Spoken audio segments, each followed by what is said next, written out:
This is going to be a very good year. This is the worst. Bankruptcy! I am running away from my responsibilities. What is happening?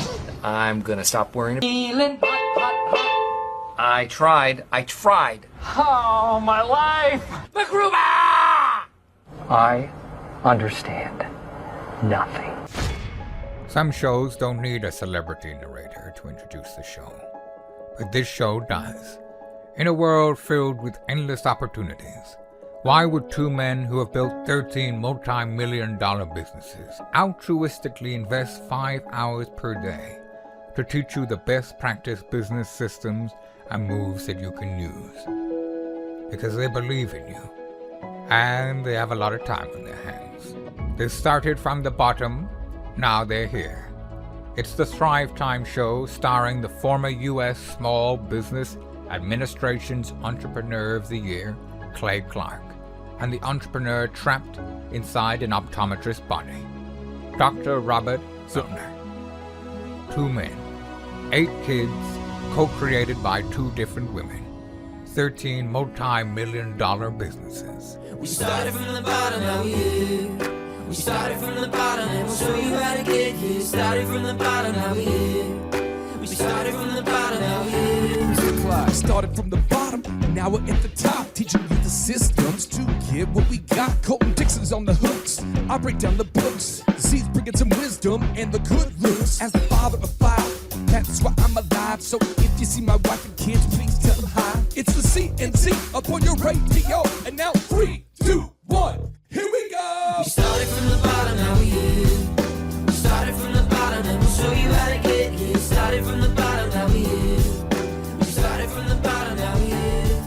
We started from the bottom. You have questions? America's #1 business coach has answers. It's your Broda from Minnesota. Here's another edition of Ask Clay Anything on the Thrivetime Business Coach Radio Show.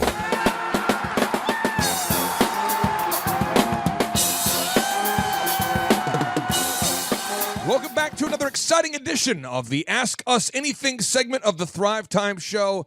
And on today's show, we are answering the question, what would Z do? And we are going to be breaking down 10 knowledge bombs that I know are going to bless you. But what I want to do, I want to ask all the listeners for a quick favor before we get started here. I think it's only fair. Everybody out there, I want you to get a piece of paper or a notepad, maybe an Etch-a-Sketch. Get something that will allow you to take notes, because what you are teaching now, Z, how old are you right now? I'm 54, or I was going to say if you're a millennial, you could use the notes section on your smartphone. Talk to text. Yes. Right. Okay. I mean, so just clarify. You're 54 right now. Correct. For the people out there that maybe won't have an appreciation for what we're going to teach here in just a second, I want to tee it up here. Okay. Throughout your career, Dr. Z, you first built a what kind of business? Optometry clinic. Which your first location? Where are your 2 locations now?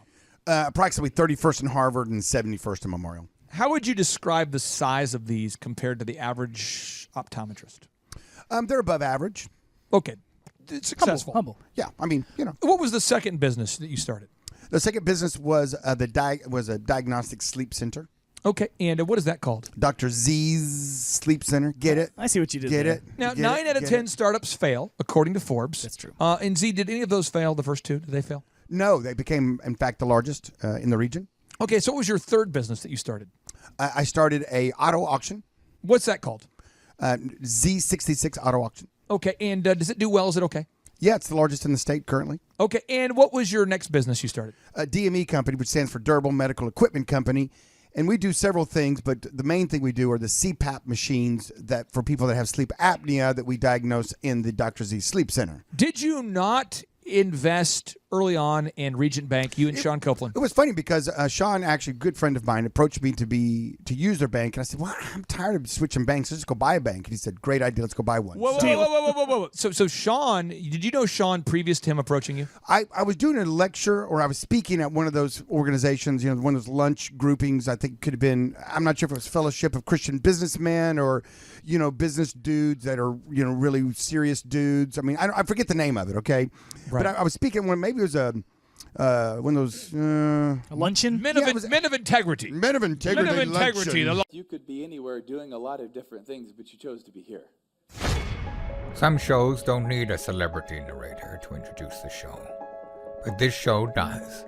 In a world filled with endless opportunities, why would two men who have built 13 multi-million-dollar businesses altruistically invest 5 hours per day to teach you the best practice business systems and moves that you can use? Because they believe in you, and they have a lot of time on their hands.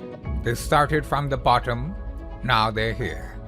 It's the Thrivetime show starring the former U.S. Small Business Administration's Entrepreneur of the Year, Clay Clark, and the entrepreneur trapped inside an optometrist's body, Dr. Robert Zoellner.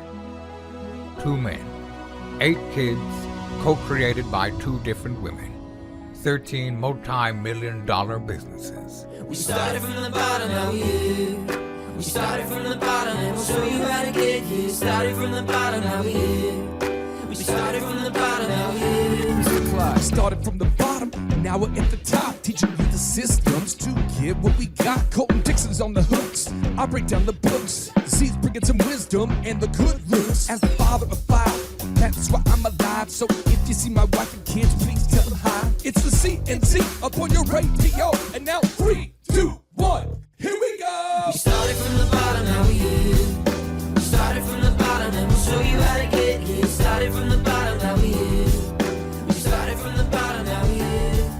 We started from the bottom. You have questions? America's #1 business coach has answers. It's your broda from Minnesota. Here's another edition of Ask Clay Anything on the Thrivetime Business Coach Radio Show.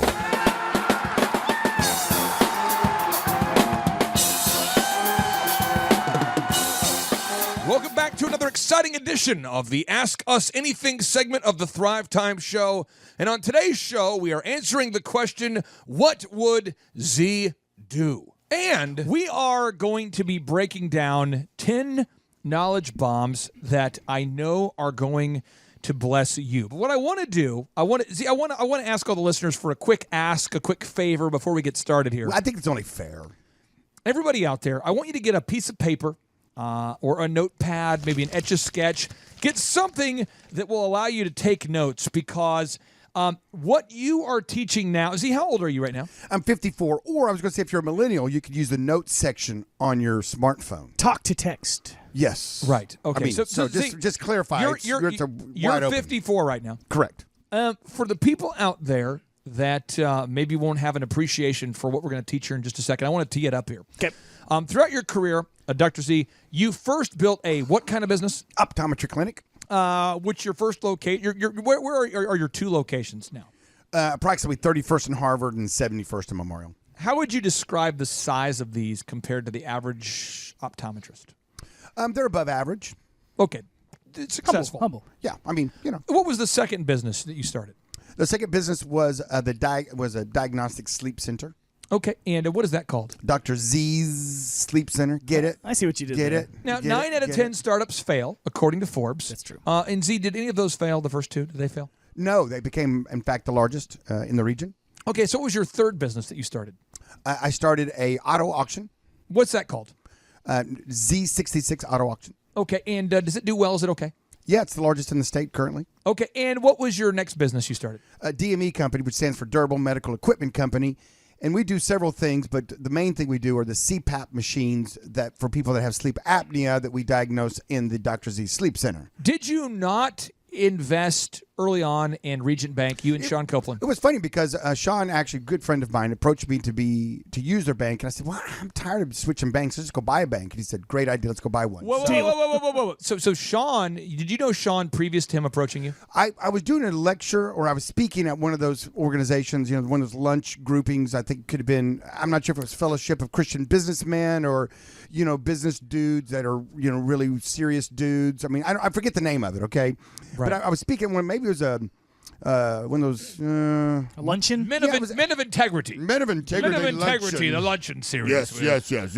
Like red cars. Nice. So you guys, But anyway, I was speaking at that, and he came up to me afterwards and handed me his card and introduced himself. And from that point on, we became friends and built a relationship. And then he was trying to woo me to start using the bank he was working currently at. And then I said, no, let's forget that. Let's go buy one. So we did. My little backstory with Sean is, if you're out there and you don't know who Sean Copeland is, one, Google the search the guy. It's Sean, S-E-A-N, Copeland, K-O-U-P-L-E-N. He is a guy who's kind of like the Joel Osteen of banking. No doubt about it. And he's an author. He's a lecturer. He's a great guy. I mean, he's one of the nicest all-around guys ever. And he also gives you bro. When he meets you, he gives you a bro an hug. appropriate bro hug. Does he not? Yes, it's certified. One of the only bankers I know that gives a basketball-style handshake hug combo. Well, he was a basketball player, back in the day. Truly, and just it's an amazing combination. So, Sean Copeland, I knew him when he was at Citizens Security Bank. He was one of the youngest people at that bank. Rose to the top. He became the president of the Bixby Chamber of Commerce. I knew him when he moved to Grand Bank, and then now Region Bank. And so you said, hey, buddy, let's just go I buy know one. you're going to move to different banks and try to drum up deposits. You're always going to be a top performer. But why don't we just buy a bank? The thing about a bank is this, is that I've said on different shows that I don't get involved in a business unless I can control it. But a bank is so controlled by the federal government, by the organization that they're under, that I felt comfortable owning a minority piece of a bank because we decided when we went to buy it, Sean and I set up a format that nobody would have a controlling interest. Everybody would have, say 10 guys each own 10% kind of thing. And as part of the Illuminati, don't you control the government? Okay, all right. So now here, Can I tell a funny Sean Copeland story? Yeah, please tee it up here. Well, his grandfather was a cattle farmer out by where I have my horse ranch. They're actually neighbors of mine out there. Oh, really? Yeah. Wow. And so anyway, he was telling me a story that some land came up for sale next to their ranch, and the grandfather said, "We got to go buy that. We don't want any mobile home parks moving in. It'd be the worst. I mean, we got to protect. We got to watch our flanks. We got to protect our flanks. They're coming to get us. We got to protect our flanks, family." And they looked at him at the dinner table and they said, Grandpa, that's 3 miles now from where we live. We've protected it pretty well. There's 7 layers deep. Yeah. That's across the moat. Yeah, that's it's kind of far away. 3 So miles. the reason why I say all that is because, yes, you're my friend. Yes, in many respects, I consider you to be kind of like my business dad. You've been there for me. You've been more than a brother, more than a friend. It's awesome what you've done for my wife and I and our family. First, hiring my wife, and it's just little things, but my wife worked for your optometry clinic, and I didn't know you super well, but the standard of excellence that you guys created there was inspiring to me. So I would go in the lobby and I would spy on the business and look at the checklists. And we didn't have smartphones yet where I could take pictures, but I would actually draw mentally. I would draw pictures of the checklists. I would go in there. Why does he set up retail this way, that way? I studied your company, and it created a source of inspiration for me to see a guy killing the game in optometry. Then at a time in our life where we didn't have a lot of money, we were starting DJConnection.com. I worked at Applebee's, Target, and DirecTV, a time where you probably should not have said yes. You agreed to meet with me for lunch and taught me a lot of things about the game of business. One of the first guys who was adamant about advertising. And I can say that, Chuck, this is the easiest part of business is marketing and branding, so easy. Fun stuff. Sales, so easy. No, just be good. Isn't marketing, branding, it's so easy. It's fun. Sales is easy. But then you get into managing people, and you have to get to a place where you have core principles that you adhere to. Pretty much 100% of the time. You have core principles that you adhere to. And Dr. Z said, well, Clay, I have these 10 rules for success I want to teach you. 10 business pig rules. Z, when did you come up with these rules? This has been, I formulated them over the years of business. But when did you get down to 10? I would go back to one thing you said. First of all, thank you for all the kind words. No, I mean it though. And I do see you as a business younger little brother or son. I like both of those. And when your father passed from ALS a few years ago, it was a really bonding moment for the two of us and time we spent together, getting you through the grieving motion of that. But I will give hats off to your wife, Vanessa. That used to work for me. Yep. And that's how we met, was through her. Yep. The fact that she could see the inner man that you were, because the dude that you were when you came to pick her up was a dude that we all sat around the break room and thought, What on earth is she Well, with him? The combination come on, of really? both dumb and aggressive made it tough. Oh, I mean, really? I mean, the fact that she could see through your crusty outer, Crusty. crusty outer Shell. into the soft little inner jelly goodness that you are. You get is, it. Like, come on. If you're, Jason talked about it this morning in one of our meetings, but if you're Kanye West and you're known as having the Kanye scowl, that's cool because you're Kanye West. Right. If you're Eminem and you're known as being like, the bad intense, boy rapper, yeah. But in your Eminem, that's cool. But if you got nothing, and you're just dumb and aggressive, that's not a move. I mean, you'd pull up in your car and the walls would Subwoofer. rattle. I mean, you had that thing cranked up so loud. He's and, like a clam, right? There was a you'd come pearl in all, inside. skunky-eyed and pick So a fight. I got to ask you this though: when did you finally distill your observations from years of experience running companies into these 10 rules? Well, what happened was I got like you, except I didn't get paid. I got asked to speak at events. And so you speak and then you keep your notes, and the next time you work on it, you Make keep it your notes. better. And people love, hey, I'm going to teach on my 10 points today. They light up. They're like, oh, I have 10 points. I don't want to miss one of these. They're writing them down and they're focusing on it, and it kind of helps direct your conversation. Then you get a theme, and I themed it up, and I got one that's a little unusual. Not unusual to have a pig as your theme. Let me get a wood block. It's not unusual. Okay, back to you, sir.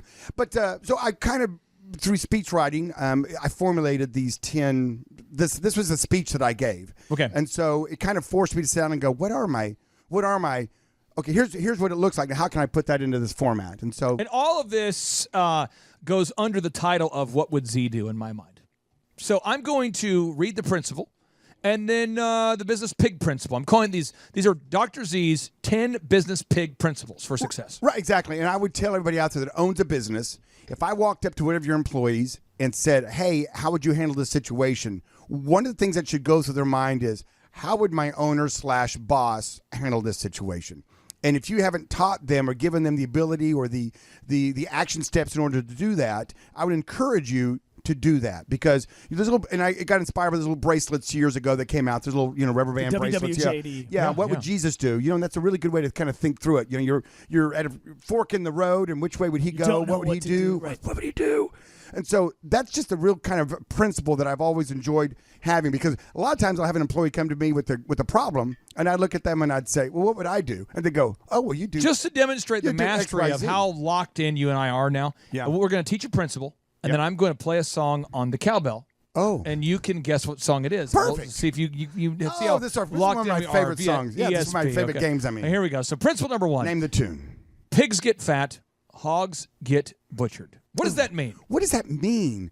I was taught by that from a judge that I met from Racing Pigeons, which is a whole other show. We'll get into that. You're making this up. No. It's a thing. Google it. It's a thing. Racing Pigeons. I did that for years.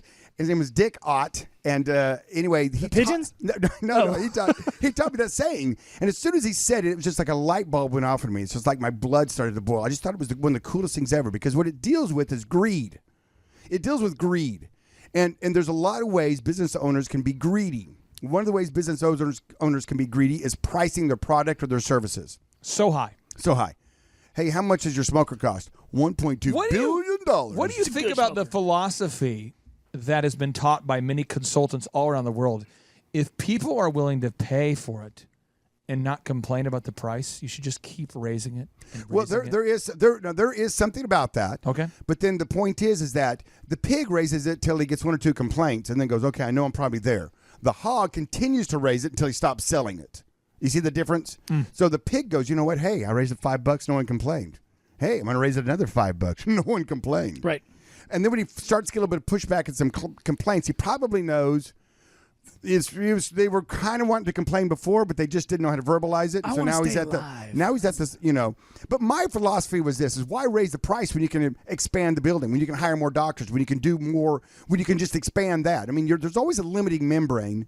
Don't let the price or the greed be your limiting membrane.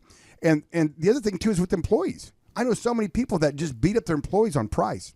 They will not pay them well. They won't pay them well. Yeah. Listen, if you don't take good care of your employees, especially your good ones, somebody else will. Oof. And that's another component. It's also a dating tip. Yeah. Okay. But that's another component of greed. The third area that I see so many times is people that own a business just want to beat their vendors up. They want to get in there, and that sales reps comes in the door, and then pretty soon they come in every 2 weeks, and now they're every month, and now they're every 6 weeks, and now you don't even see them anymore because they're tired of getting beat up on price. They come in and go, well, you need to knock that thing down another 2 points, 2 percentage Thinking points. about making a switch. I mean, I'm thinking about sending this back up for negotiations. The thing about it's got to be a win-win. Let me give There it is. let me give some specifics to this that I've asked Dr. Z about over the years that I think Chip will be helpful to add to the show notes. One, as you just said, we need to make a win-win in all scenarios. It needs to be a win for the customer, a win for the employee. Right. We call it the 3 Ps. You want to have a business that's profitable. Yes. You want to have a product that you're proud of, right? Yes. And you want to have people that you like working with. The 3 Ps. Absolutely. Also, you want to make a profit of about what, Z? 20%, 25% is sort of that target. Some industries are higher, some are lower, like home building. Somewhere between 20 and 30 is if pretty you're- healthy margin. Yeah, if you're shooting for more than 30, you're kind of getting the hog area. Yes. You see guys are like, I made a 70% margin on this new home remodel. yeah. It's my only one I've ever gotten, though, but I swear. Yeah. I crushed it. Right. Crushed And it them. just, okay, that's not The going to work. Johnsons, I got them good. Now, Suckers. Now, Z, I'm going to cue up our first Song our show name, that tune. Okay. I want you to think about the song. Okay. Think of the song. I'm going to play it, and as I play it on the cowbell, I want you to ask yourself to see what song is this on this edition of Name That Tune. Hey, think about this. I'm a former DJ. I know a catalog of hundreds of thousands of songs. And I'm not. It could be any song. I know. So what I'm going to do is I'm going to give you a genre. That way we narrowed it down. No, don't even. Don't cheapen this moment. No, I just okay. It's a song that was sang by a male artist. Okay, got it. I think I narrowed it down. I already know this. I think I almost already gave know it the away. Cut it in Okay, here we half. go. Oh, that's easy. Michael Jackson, Beat It. Yes. That was impressive. Oh, well, thank you. I don't know how you do that every time. It's It's impressive. just crazy. It's crazy good. To demonstrate how out of sync Chup and I are now, Chup, I'm going to tee up a song here. Now, this song was sang by a male artist. Okay. And I'm going to play it, and I want you to see if you can guess what I'm it is. ready. I know it. On Top of Old Smokies. No, it's What? Purple Rain. Come on. Purple Rain, a purple rain. It's so obvious. Oh, It's you just have so not. obvious. We haven't spent enough time together, Chuck. We need to get more in osmosis. All right. More in a flow. Okay. All right. Principle number 2 from Dr. Z's Business Pig Principles for Success. Principle number 2: be the pig at breakfast, not the chicken. What does that mean? What does it mean? Well, let's look at the rolls at breakfast. I love rolls. Oh, yeah. But is that place where you throw them at each other? I with went the there this fly rolls? weekend. You Yeah, did. yeah. Oh, Lambert's. very cool. Lambert. That's right. Oh. Well, shout out to The Lambert. throwed rolls. Hey, you know what? On that, Are you serious? You went there? I went there on Friday night. Let me celebrate this moment. Yeah. You went to Lambert's. I was at Lambert's How did because that of the happen? throat Of all the rolls. restaurants in the world he could have possibly gone to. How did that happen? Man. Unbelievable. Z and I are in sync here. We can't make this stuff up. Wow. Okay. So being the pig means you gave your life for bacon, ham, sausage. That means fully committed. In other words, you are all in. The All chicken in. lays an egg. And it's kind of like maybe I'll lay an egg tomorrow if I feel like it. Let me Maybe I go won't off lay for a an egg second. Let me go tomorrow. off for a second. This is something I hear all the time. I see people say all the time, I'm going to try come out on. this idea Come on. and see if it works. Because if this idea works, Can I get an egg, man? then I'll go ahead and keep pursuing it. There So you I'm go. just going to try this, but my fallback position is this other job. I'm going to put a little bit of money into this coffee shop, but if it requires work and I don't get traction, I am going to stop. See, why is that such jackassery to not be the pig at breakfast? I'm going to tell you an example. Yes. I was mentoring a young man who wanted to open up a kind of a swanky clothing store, kind of, that kind of that swank that they have, those pants with the Swagalicious. swag, The kind of the stuff that certain Caleb would pants buy. and the- Smooth. yeah, Caleb exactly. would You buy, know, the kind Very of cool Pepperdine-y, T-shirts, very Mountain very, Rouge. very stylish, the V-neck. crazy socks Good and all hair. that stuff. And a few months later, we have another meeting, and he comes by to kind of commiserate, and I'm like, "What's up?" Because I think I have to shut it down, man. I gotta shut this thing down, bro. And I'm like, "Oh, what's going on?" He goes, "Well, it's hard to find good help, and I've got this dude on Saturdays just keeps stealing from me. I think, man, just giving free stuff away to his friends, and robbing the kitty, and Oh, man. all that kind of stuff." I'm like, "Well, why don't you just why don't you get in there and work on Saturdays? Oh, no. No. Bro, that's leg day. Hey, bro. I have audio of what this person said to you. I know it's kind of unethical for me to have mic'd a private conversation between you. You do it all the time. And a man man. that you were mentoring to start this clothing company. Was it clothing? Mandatory. Yeah. The haberdashery. I want to make sure it was a clothing company because I mic all conversations. Yes. It's hard to sort through my audio Yes. files. But this is what he said to you. You said to him, buddy, you got to be willing to do whatever it takes. And this is what he said to you. Surely you can't be serious. I am serious. And don't call me Shirley.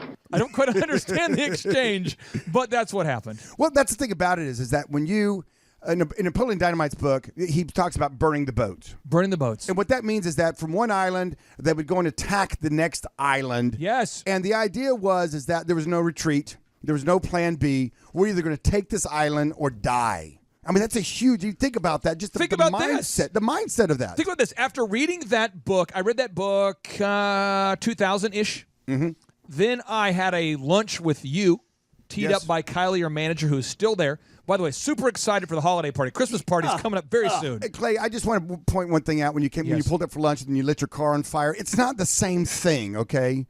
It's Not burning you the don't have to boats. burn your You car. Bro, I when you took pull that to be literal, bro. No, bro. Burn the Bro, you Buick. don't have to- That's not the same. I Then you just walk was home. also one of the early jihadi recruits, and so I just went ahead and pulled out the manual for car bombs. Okay, now the point is, seriously, I had just finished reading that book, and I met with you, and I remember this. You said, Clay, can I be frank with you? And I go, okay. I thought you were Robert, but okay. Either way. But you said this. You said you have got to advertise. You eventually have to buy an ad. And I remember kind of like having but I can't afford it. And you're like, listen, I'm not a paid consultant. Just buy an ad. You were just very direct on that. And I remember going, this guy's a jerk. And you got up. I'm not kidding. You got up and went to the salad bar. And I remember going, I wrote that down. I'm like, this guy, what because Vanessa and I were in a spot where I was working at Applebee's, Target, and DirecTV. 3 jobs. Vanessa had a job at Office Depot and Oral Roberts University. And I remember going, I don't know how we're going to do this. And so I went and talked to Vanessa, and I'm like, I burned the boats, Dr. Z. It's like an hour-long wind-up. And I'm like, we're going to have to turn off the air conditioning or the heat. We got to do something. I don't know. It was a powerful moment in your life. No, seriously. And we sold. We had a white car. I cannot remember. It was like I want to say it was an American model, like a Buick or something. My parents had sold for me. I think my parents sold it to me for like nothing. It was very low cost. But I sold that, and we just had the Mazda MPV. And she started walking to work, and she would drop me off at my jobs. And we decided to buy a Yellow Page ad from Sally. Sally Lewis. That's right. Who is the mother of one of your clients, Kevin Lewis. Lewis Roofing. And it was like $2,000 a month, Z.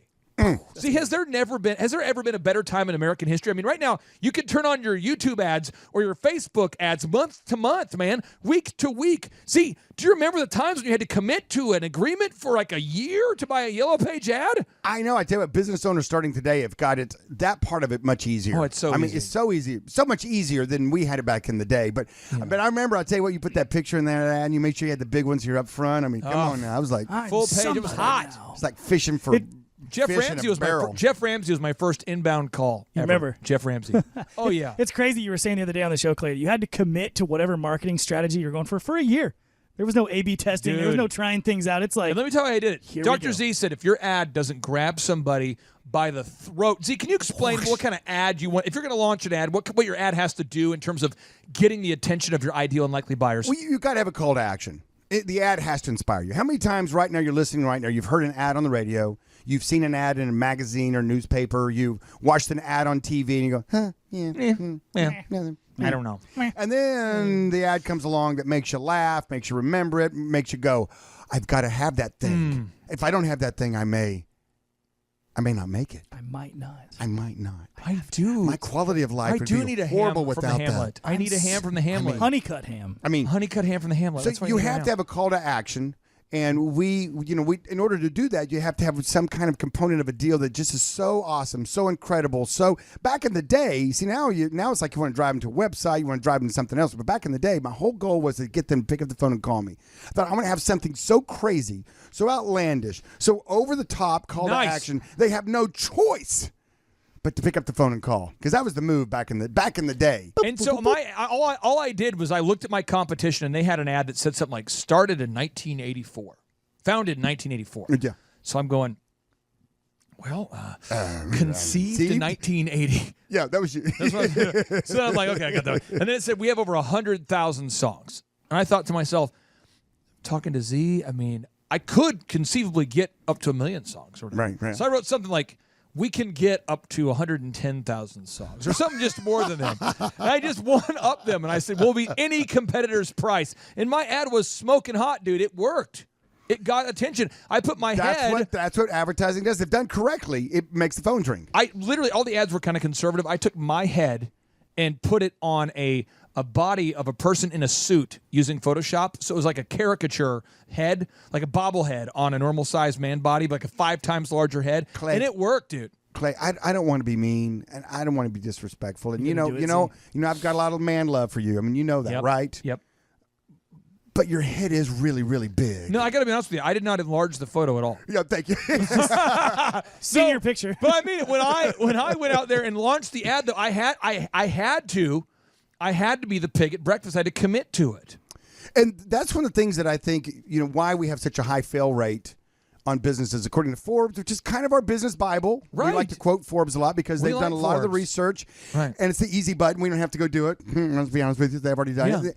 And 90% of businesses fail, up to 80%. 90% of startups, and then 80% of businesses fail. And that rate is way too high. That's one of the things that started us down this pathway of building a business school online, of doing in-person workshops, doing the radio show, which is now a podcast, having one-on-one, now even, one-on-one coaching, business coaching. Right. A quick clarification. A lot of people might have misunderstood what you just said. When you said Forbes, you weren't saying F-Orbs. Nope. No, I was saying Forbes. Spherical bodies or globes, you have no problem with those. And when I meet an entrepreneur that has that fire in their eye and says, I'm gonna do this no matter what. Studies show that people that say I have a plan B, I'm my fallback. I'm not going to burn my boats. I have an escape door, right? I have a parachute. I have a parachute. Yes. You think, well, that's wisdom. That just sounds wise. That feels good. A prudent man has his. Wouldn't be prudent. No. Be the pig. Fully commit. Get your mindset wrapped around, because 67% of you out there, according to Forbes again, want to start a business, and we want to help you start it and grow it. Be committed to saying, you know what, I'm going to do whatever it takes to make it happen. We've talked about this in the past on the show, but the thought of a founder's mentality, that means there's urgency within your actions. And if you've only dipping a toe in the jacuzzi, if you're only trying out the waters. Yeah, if you're only testing out the waters. You pulled out the jacuzzi. I tell you what. I tell you what. You brought it on yourself right now. Chubb, you is I got a nice double you dip. I'd love to invite you. I'm taking my shirt off right now. Let's get Z, whoa. Let's get the jacuzzi. Oh, wait. Sorry. You're ripped, It is bro. now time for Z. Again, remember today's show. The entire focus of today's show is what would Z do? Yeah, I get the jacuzzi. What would Z do? The Business Pig's 10 business principles for success. All right, so Z, I'm going to cue up my next song from Name That Tune here. I'm going to play the song. There it goes. Okay. This song is a male artist from the 80s. A male artist. Think about it for a second. Think about it. Okay, hold on. Hold on. I transmit the signal to you. Is it an individual or is it a boy band? I couldn't give that much information. Okay, I got you. If I give that much information, I got it. This isn't magical. So I'm going to go ahead and play the beat, and you can tell me what it is. Here we go. Okay. Here we go. Name that tune with Dr. Z to Gotcha. demonstrate how in sync we are mentally. Here we go. Oh, that's easy. Bobby Brown, Don't Be Cruel. I don't be cruel. I would never be that cruel to you. It's so simple. No. You got to give you a harder one. I'm sorry. I'm trying. I'm almost embarrassed. I'm trying over here. Okay, so principle number 3, Business Pig principle number 3 that has allowed Dr. Z to build multiple multi-million-dollar businesses. It's know when to cook the pig. What does that mean? What is it? Z, audio. Quick audio. This is quick audio here. Okay, quick. You're saying it weird. Saying what weird? All of it. Where do you get off? I just don't get why you're saying it that way. Why I'm saying what way? Okay, now we've clarified what you're saying, Z. What you're saying. Talk to us about what you mean when we say know when to cook the pig. Well, I always love those scenes in Hawaii. Of course, he doesn't love Hawaii. I mean, come on.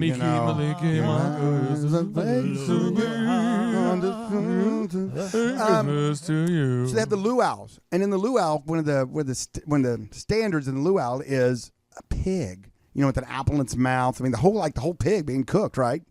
And it's always a celebration. They're always a big family celebration. It's a wedding. It's there we go. Here we go. There we go. Here we go. Uh-huh. Keep going, see. That's what I So the idea that you're going to cook a pig means you're partying. Oh. Means you're having fun. Means you're celebrating. Means you are having a good time. Oh, nice. Oh, nice. yeah. 'Tis the season. And so for me, it's very important. Send you from the land where Palm trees sway. Okay, sorry about that. So, for example, this December 8th, yes, we are going to have probably 500 people at our Christmas party. It's going to be epic. Employee Christmas party. It's going to be epic. They're at the famous Mayo Hotel. The iconic and the crystal. Historic. Yes, in the Crystal Ballroom. Oh, wow. Where they actually have it's like original old school marble crown molding, the detail there. I mean, you talk about they don't make hotels like that anymore. They don't. The history. So I'm going to tell you, if you're a business owner out there and your team have some wins, go celebrate it. Hey, take them to a pizza joint. Go bowling. Go to a billiards. You took my wife and I to Magoo's. Yes, which is a You billiards. took all your employees to Magoo's. Shuffleboard and billiards. We had a great time. Fabulous time. Dude, and I'm just telling you, at the time, though, when you did it, Vanessa and I couldn't afford to go on dates. It was a huge highlight for us, man. It's a win-win. One, selfishly as the employer, I get my team bonding together, even tighter, better friends, and fired up, and they also know that if they work hard and they hit the numbers, and we have a successful month. Guess what? Chicken butt. Exactly. No, but it was They huge. had a great night out. It was exciting. It was very fun. Also, I remember the Christmas party. It was the first time we had a formal event since we got married. It's so much fun. So and the casino theme going on, Z. Remember back in the day, it was bro? so much fun. Casino. So I'm telling you out there, business owners, if you're not celebrating the victories with your staff, you're missing an opportunity to not only bond with them, but to also show them that they're in the boat with you. I have a question on behalf of a listener who couldn't be here today, and Shep, I'll kind of tee it up here. So, Dr. Z, why can't you have a cheap-ass Christmas party? Why can't you have just the cheapest ass thing? The cheapest, the most unbelievably tacky. Because for years I've been buying my employees. I've been regifting. You know what I mean? I regift, and it's been kind of a secret thing. No one really knows, but I've been regifting, and it's been working well. Why do I have to spend all the time and the money to put together a holiday party? Here again, these are one of the things that help you build a culture of the environment of your workplace. Come on now. And when your staff knows that there is something at the end of the rainbow. I mean, it doesn't suck if you ever get to the end of the rainbow and there's no pot of gold and you're like, man, I was always told. That leprechaun, he's after me Lucky Charms. He's after my Lucky Charms. So the idea is that you're team building. At the same time, you're celebrating the victory. And so when I went to listen to one of my favorite business gurus of all time, Jack Welch, one of my favorite business books, Winning. He's so good. I just love that. Winning, because that's what it's about. People are like, well, don't you think we need a No, win. Win. More about winning. And when he got up there on stage and basically said the same thing, he said, listen, you got to go out there, make sure you hire people you want to celebrate things with, because if you don't want to go out and hang out with them, then you shouldn't have hired them to begin with. Amen. That was a caveat. But he said, go out and celebrate victories. And I thought, it resonated with me, and I thought, can I come up there and give you a bro? But I mean this, though. There's many hotels we could have chosen, but it's at a nice place. We could go tacky with the buffet. We could. But we don't. We don't. The whole thing, it's a Chup, you've been there before. Can you describe the energy? Because for anybody out there who's listening right now who is attending our December conference, December 7th and 8th. 7th and 8th. As a little sneak attack, kind of a little thing here, we're going to be doing a drawing to see who gets to have lunch with Michael Levine, the great one, the PR consultant for Nike, for Michael Jackson, Pizza Hut. for Prince, for Pizza Hut. And we're going to be doing drawings to see who wants to attend the Christmas party. You'll get to see it firsthand and in person. It's a game-changing event. Yeah. Chubb, can you explain what the party was like last year? It's fun. I saw Dr. Z do the double splits. It's first class. It's an amazing experience. I'm still in therapy after that. The dance contest. You really brought out awesome, though. And the thing is, like Dr. Z was saying, it is an awesome bonding experience. I met tons of people that work at other businesses, Z, that you own. And Crossover, yeah. Yeah, it's awesome to meet these people that are all bought into the same value and same culture and celebrate together, like he was saying. Yeah, Celebrate. exactly. So that's a picture of that, cooking the pig, because when you cook that pig, you've got a celebration. In fact, I'm ashamed to say that in all the celebrations I've done with all my employees over 27 years now, I've never once cooked a pig. Hey, can we bury a pig in your backyard, Clay, sometime and cook Can we it? do that? Can we cook a pig in your backyard? I know how to do that. At the chicken complex, Clark. I'm committing right now. This has to happen. No. Oh my gosh! I saw the wheels turning just look at him light up. This has to happen. Yes. Thrive Nation, you can't see this, but he's freaking out right now. Chup, put it on the notes. Seriously, we have to do this. This has to happen. We have to cook the pig. Let's cook a pig. I'm not sure we have the land. We could do for our in-person conference. I bet we could bring one out there and cook one. Chuck, there and put it down. Lunch. It's on there. Put it down. Okay. Put it down. One of the barbecue seriously, places it must has have to go on the to-do list, and we have to activate this idea, because when you just have ideas, you don't act upon it. It's just hallucination. I'm going to put it on my to-do list. Let's do it. Yeah. We should cook the pig. That's a thing. That's a thing. Okay, Z. Next, just to show how locked in we are. This next song was written by an artist. Okay. And it's a song that... That's too much, too much. I won't give it all away. It's a song people know. It's a song that you... No, seriously. Someone knows this. No. People know this song. I'm going to cue it up now. And again, Chup. Sorry. Chup, a lot of people are saying you're making a mockery of this Name That Tune. No, I'm not. This is sincere Name That Tune. Chup, I'll tell you this. I'll play the song first, and you guess. And we'll see if you get it right. And then Z, you get to go second, I like okay? this. I like this. Here we go. I feel like I'm set up for success. Here we go, Chup. We already did If I Could Turn Back Time, Clay, in the last show. By Cher? Yeah. No. Okay, Z. Here we go.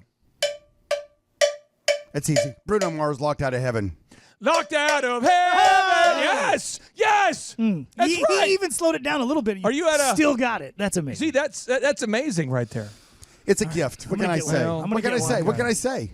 All right, here we go. I knew you were going to go a little hip hop on me. I knew you were going a little bit of R&B, a little bit of hip hop. I mean, you've been all over the board doing old school, now new school. I know your action. Okay, so now the next principle number 4, piggy bank. What is the piggy bank all about, my man? How many people do you think I'm going to offend with this? 17.27%. That's fair. I think it's a fair number. I was going to put it at 20, but I think I'm aggressive. Kind of a Godfather kind of a theme here. That way it's more palatable.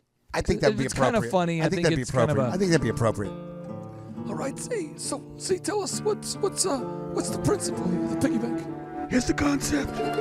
Everybody out there listening, say to yourself, how much money am I saving every month? How much money am I saving? I'm right now. And if you say to yourself, I'm not saving any money because I go paycheck to paycheck to paycheck to paycheck. I gotta talk to Sneaks. He's got a brown paper bag. Every now and then I get a little overtime, and guess what? I get to go and, blow it on something else. Because that's what you do, right? Well, if I got a zero money down, it's unbelievable, no payments for 24 months. I did some research. The average American family has $400 in savings. That's only if you're crediting the Federal Reserve and looking at the statistics and the facts.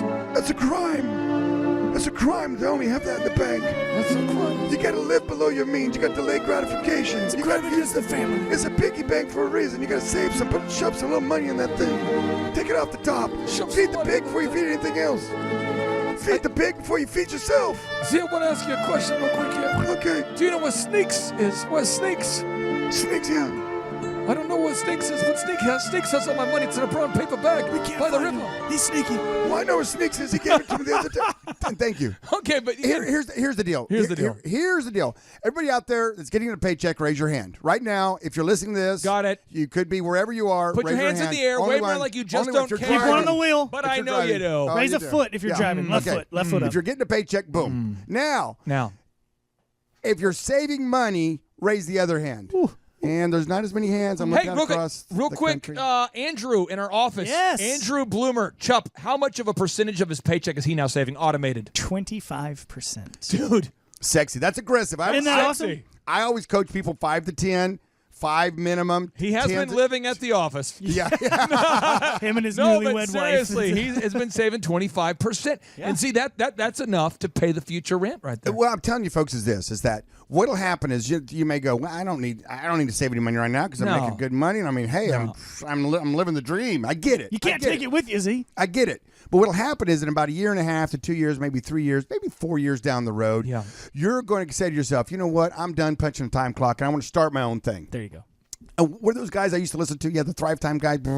Get on school, get on online business school, and like, and then you have your idea. You're like, this widget will change the world. This widget will change everything. It's brilliant. And then you'll say, now all I need is money. Money, to money, start money. it.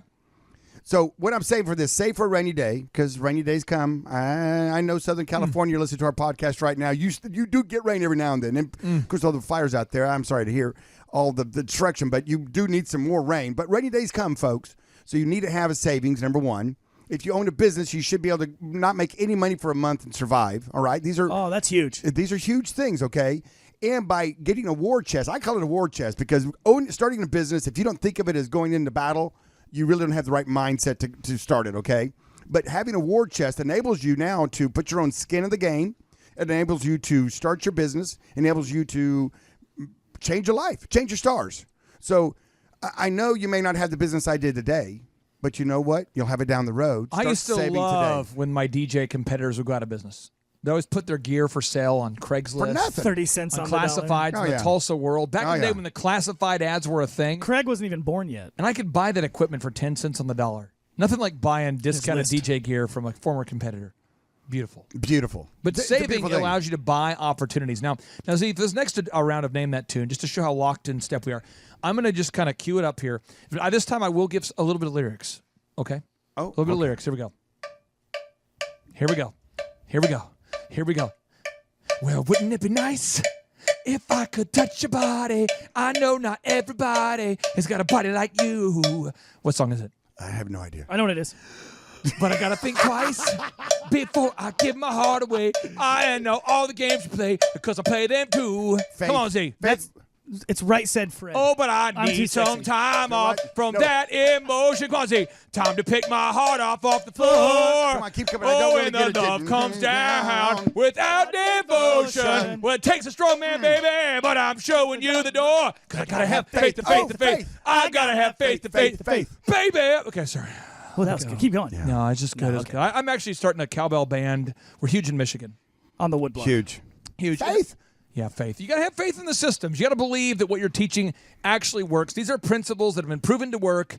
And Z, these principles, you haven't just sat around on a lily pad thinking, well, even though I have never started a company, here are principles that I want to teach someday. Nor do you make any money in the self-help industry. You just are a business owner who, by the way, has taken the time to distill the common denominators of the principles you've learned over the years. You know what's sad is I have friends that make $100,000 and they're broke. I have friends that make $500,000 and they're broke. And when I say broke, in other words, if you said, hey, can you write me a check for $5,000 or $10,000, they'd be like, no, bro. I'm like, why? I mean, no, it's a payday.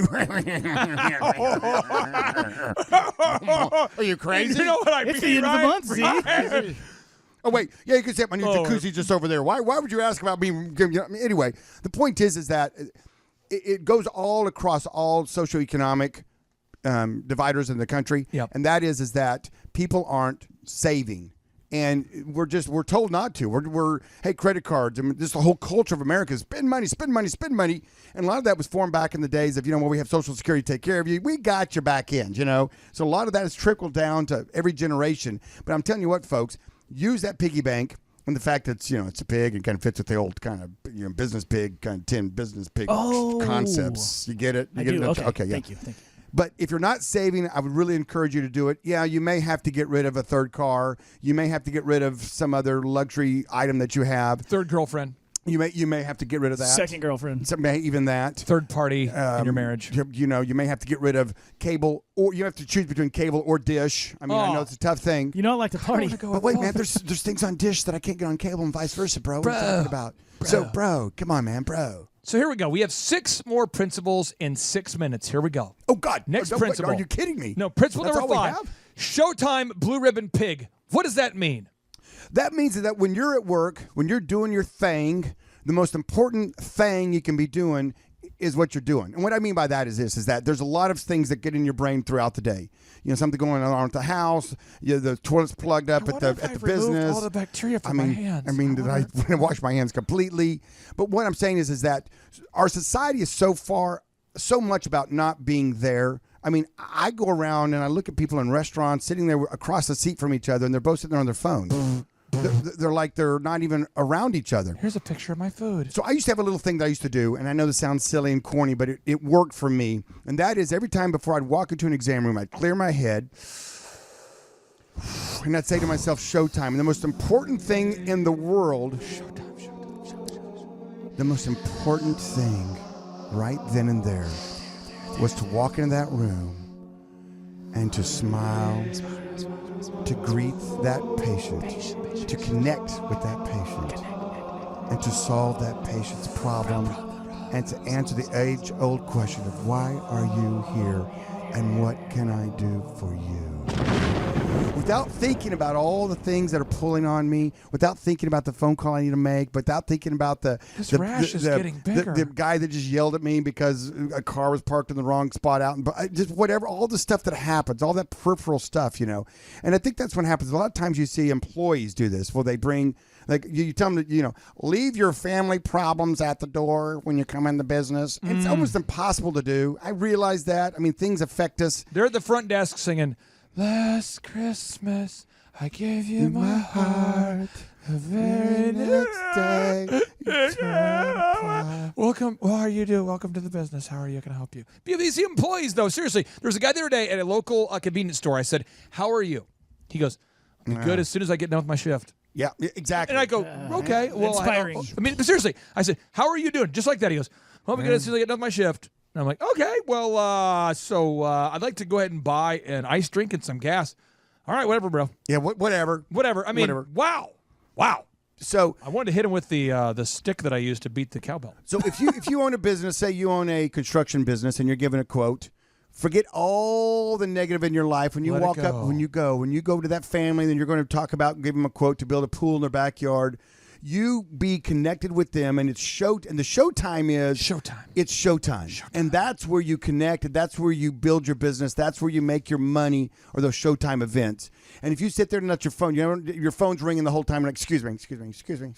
Real quick, now if you decide not to bring showtime every day, this is the motivational. This is what's going to happen to you. See, if you decide not to bring showtime on a daily basis, you have that decision. Sure, this is what is going to happen to you. And luckily, Z, we were able to mic somebody who is a former employee for one of my companies. He decided not to bring showtime on a daily basis.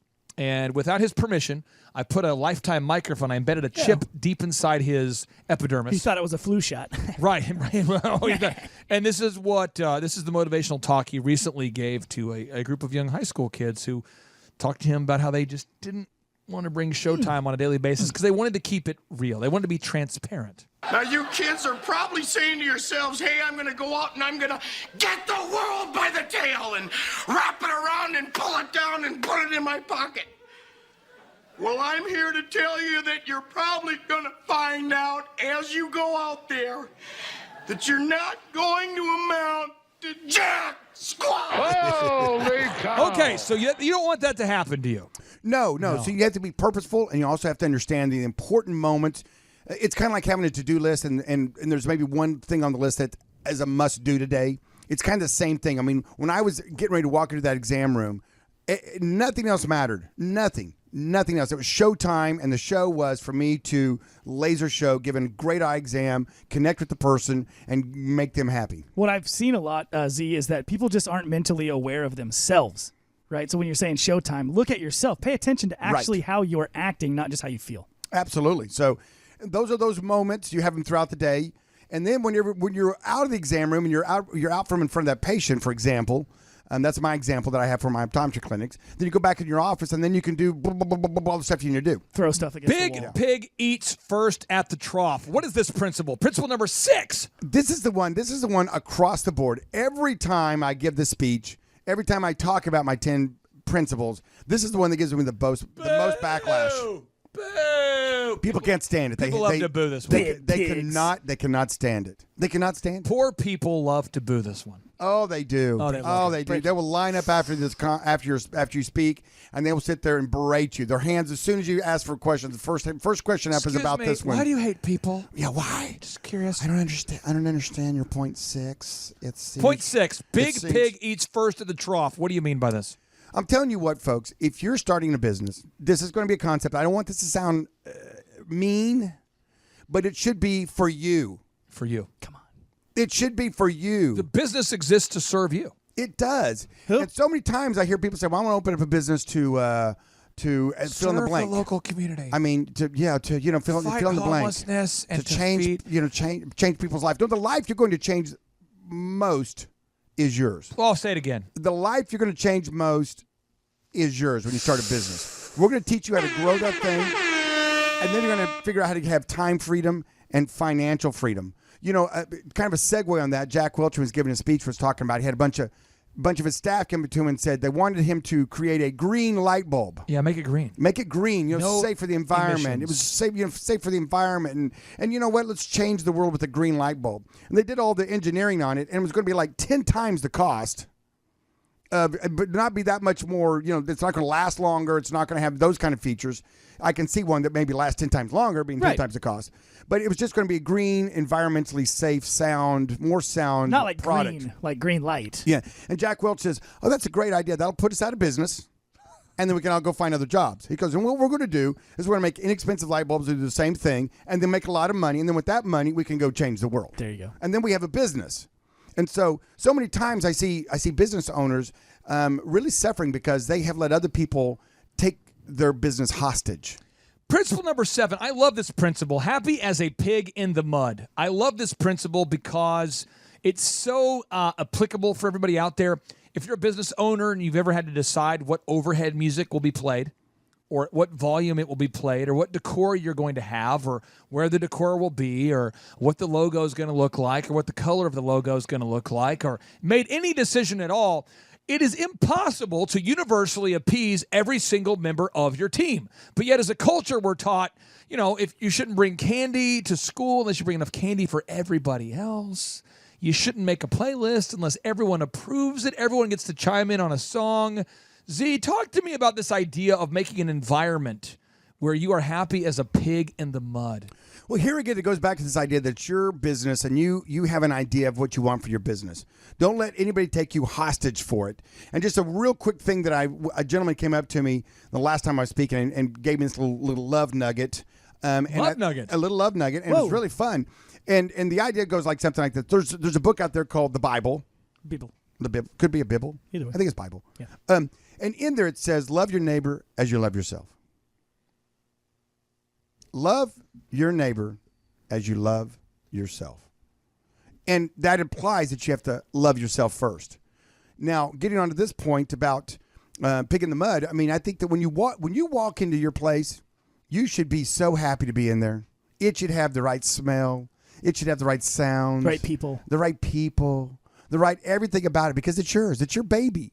And you can, you don't have to do the gamble of the genetic gamble, right? When you have a kid, you're like, oh man, I just hope think it turns out good. This thing can go either way, and guess what? It's yours. It's yours.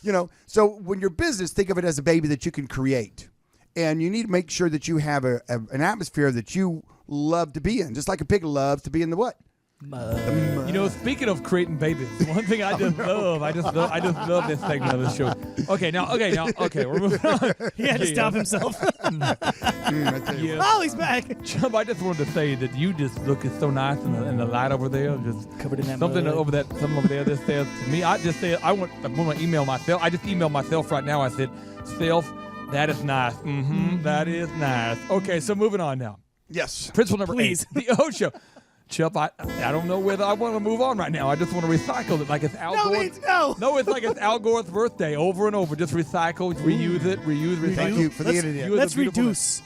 Okay, principle number 8, Ocho. Pig-headed, but don't be a fool. Pig-headed, don't be a fool. Z, what do you mean by be pig-headed, but don't be a fool? Well, I mean, don't be pig-headed. Don't be a fool. Pig-headed is a term that people give that are people that are being foolish, that are being, they don't have any flexibility. They're being pig-headed. They're being a fool.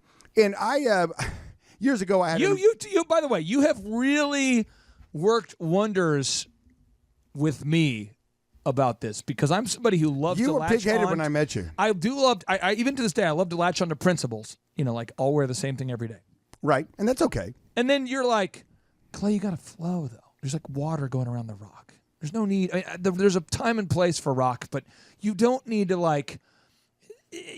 And this can happen if you're somebody who's very principled in your religious views or your world views. This can be very tough to learn this. This is a very valuable lesson for me and many people out there like me. Talk to me about don't be a pig-headed fool, but you also have to be resolved to certain principles. I mean, well, give us the balance. Yeah, well, there is a balance. Thank you for asking. And so it's there's so many principles and so many things I can talk about. One of the things that I really want to encourage everybody out there on a sidebar is your top 5 friends around you. If any of them are not encouraging, edifying, and life-giving people, if they are what we call they suck the joy and the bone marrow out of you when you're around them. Get rid of them. If they're idiots, you know what I mean by that. I'm not being hateful. I'm just like, if they're just people that take you down the wrong road over and over, they're negative people. What do you say when punting people that are negative perpetually?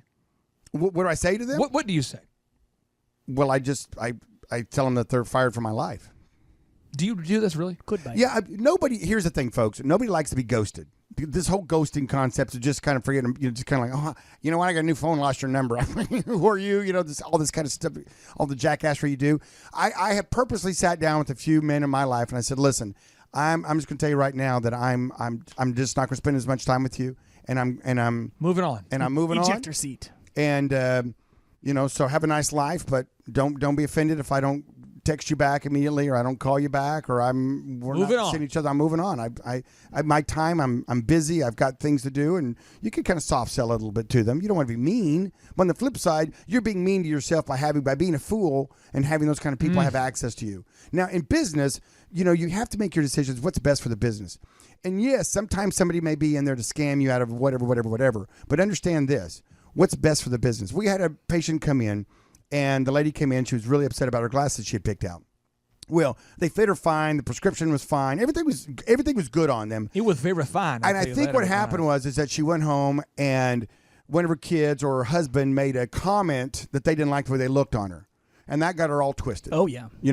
And so she couldn't just come in. She didn't think she could come in and say, you know what? I made a mistake in picking out this style or color of frame. She kind of went out there. It was a little edgy. She kind of went out there. It was kind of fun. Looked good on her. But she came in and she was so she thought she had to come in kind of be demonstrative and be like, I can't see anything on these glasses. These glasses are horrible.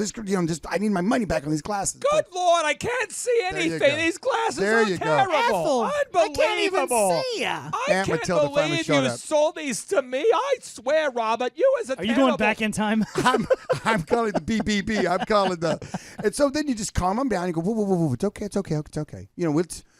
And so then my staff came up to go, they're fine. She's just trying to, she's something, And I go, no. Here's the deal. No. She could be patient for life. And that's so many more transactions. Let's take care of her now. We realized we did the right thing on this, and she's not doing the right thing on this. Let's not be a fool and try to challenge her and say, no, you paid for it. You picked them out. We spent the 45 minutes helping you pick them out. We were there. That's your deal.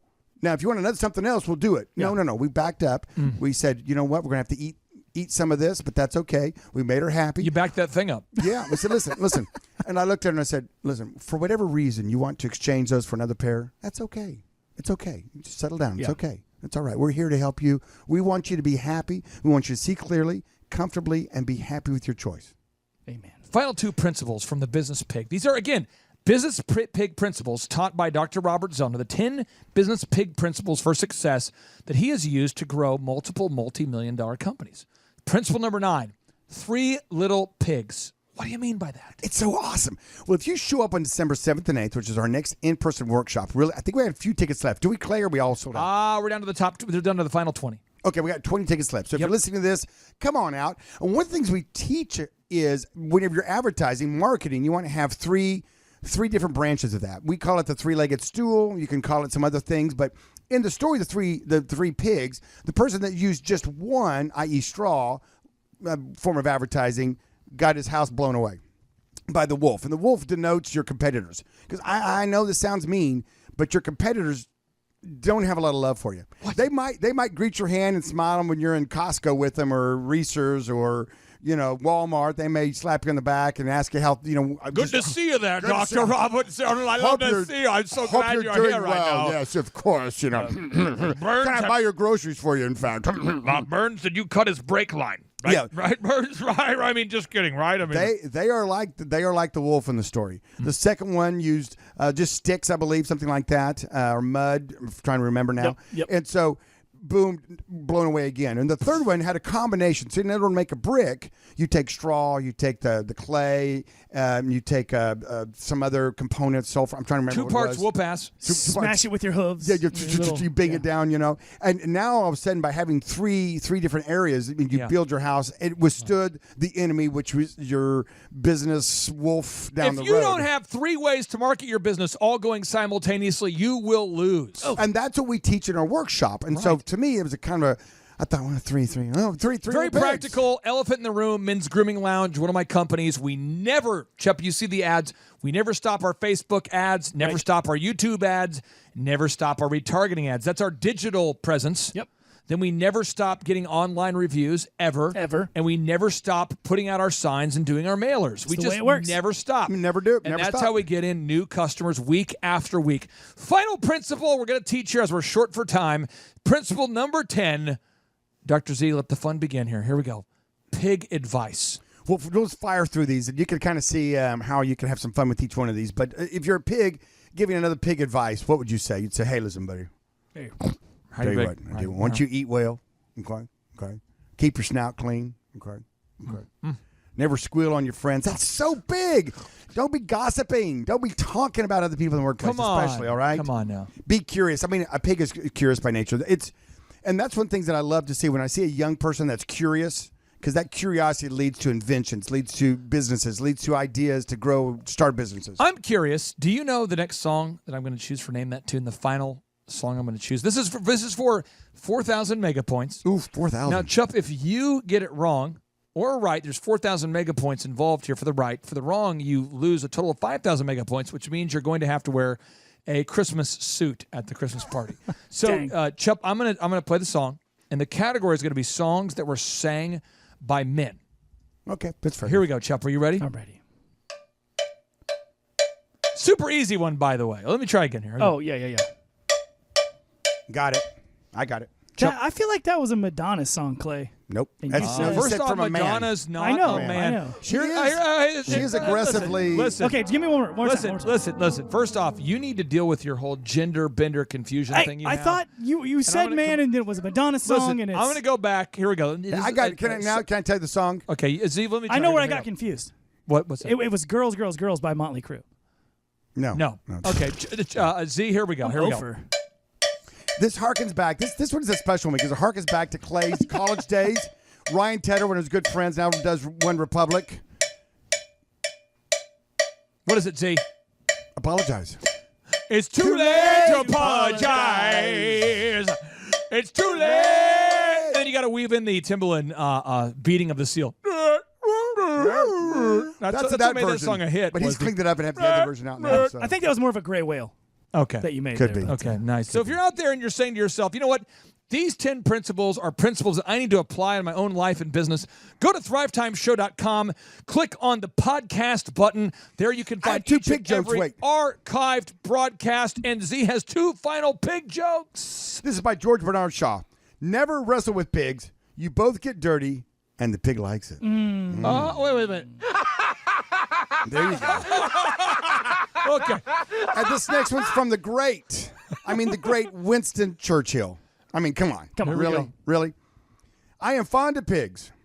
Dogs look up to us. Cats look down on us. Pigs treat us as equals.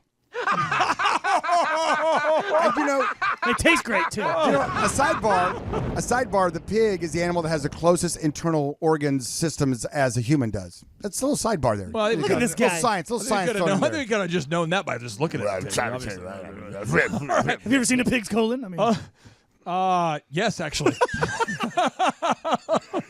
It's called sausage. Sausage.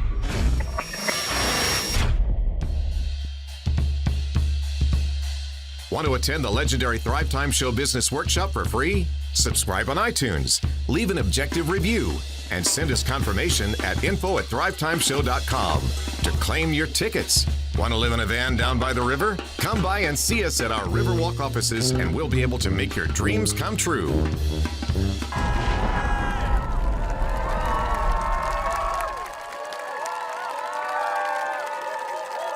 All right, Z, we're back. We have 10 bonus questions, And here are the rules, Z, for the final bonus 10 questions, all right? I'm going to ask you the 10 questions. And per question, you have approximately 3 minutes to answer the question. Should you go over, it's your show. You do what you want. Oh, my. But 3 minutes would be preferable, so we have enough time to get all the questions answered. Oh, perfect. So, okay. Here we go. So question number 1, coming in hot. What have been the hardest trade-offs that you have had to make in order to become successful? Ooh, the hardest trade-offs that I had to do. Yep. Was delaying gratification, number 1. Number 2 was choosing to spend time with the people I spent time with. In other words, I had to say no to people I really kind of wanted to spend time with, but I couldn't do it all. Also, too, another, I remember when I was a dishwasher when I was a teenager. I was a professional dishwasher. You may not know that. Oh, you probably do.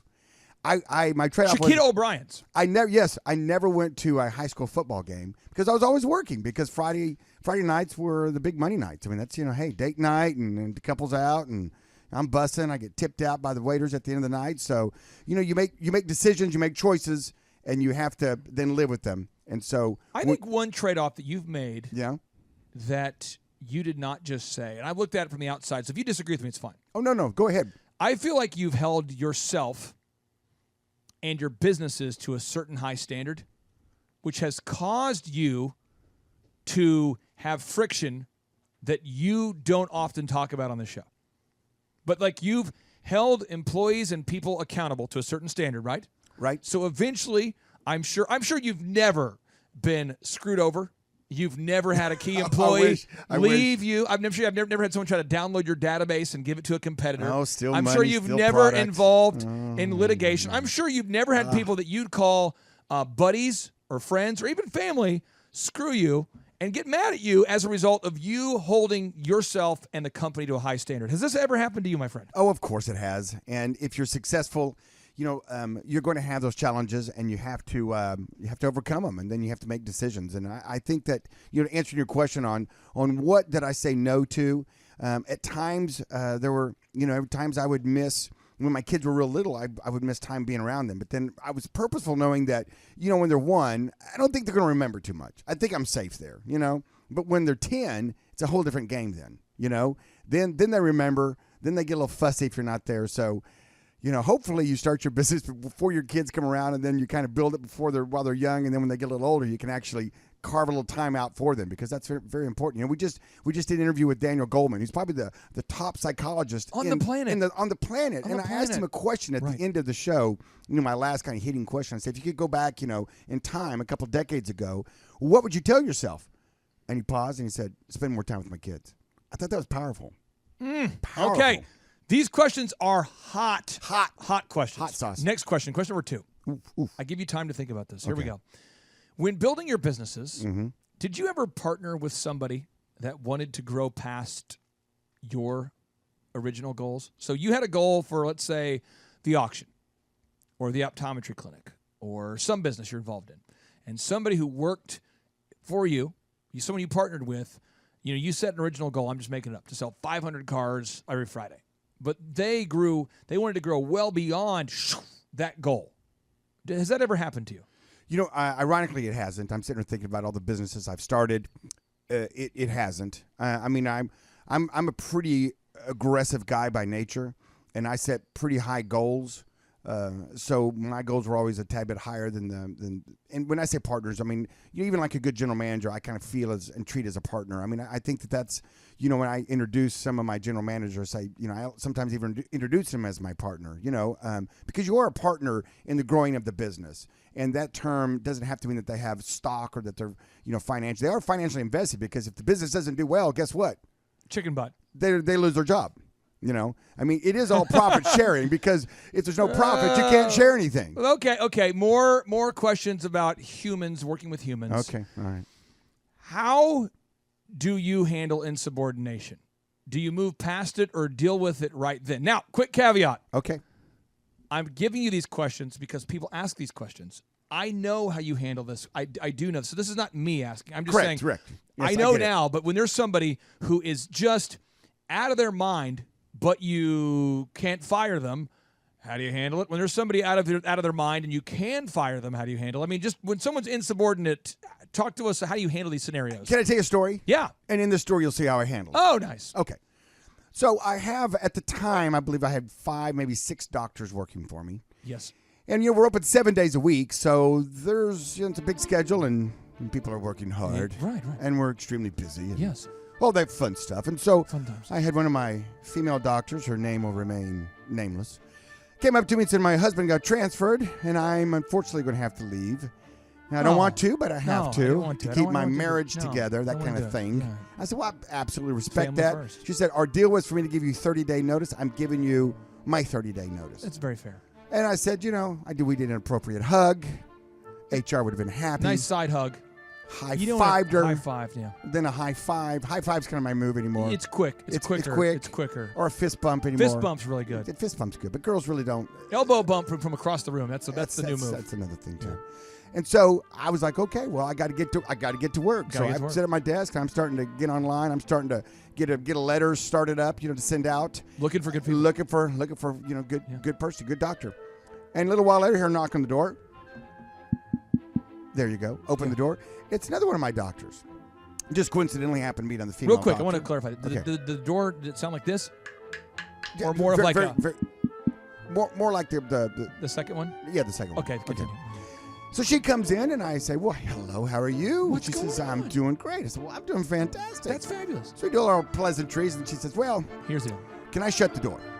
May I shut the door? May I shut the door? It never goes well when the door gets shut. Just as a general rule of thumb. That's just a rule. It's just a rule. Unless not hard and fast. Unless it's a marital discussion and you shut the door. That's could be a good thing. Different discussion. That's right. That's right. And she looks at me and she says, I hate to say this or I hate to do this. With all due respect. I go, well, I'm thinking in my brain, then why are you doing it if you hate to do it? Why are you doing it? She said, well, I just heard that so-and-so is put in her 30-day notice. Oh, yeah. And, well, I just want you to know that I'm going to have to put in my 30-day notice if I don't get a pay raise and a schedule change. Oh, well, that seems terrible. It seems the way you negotiate those kind of things.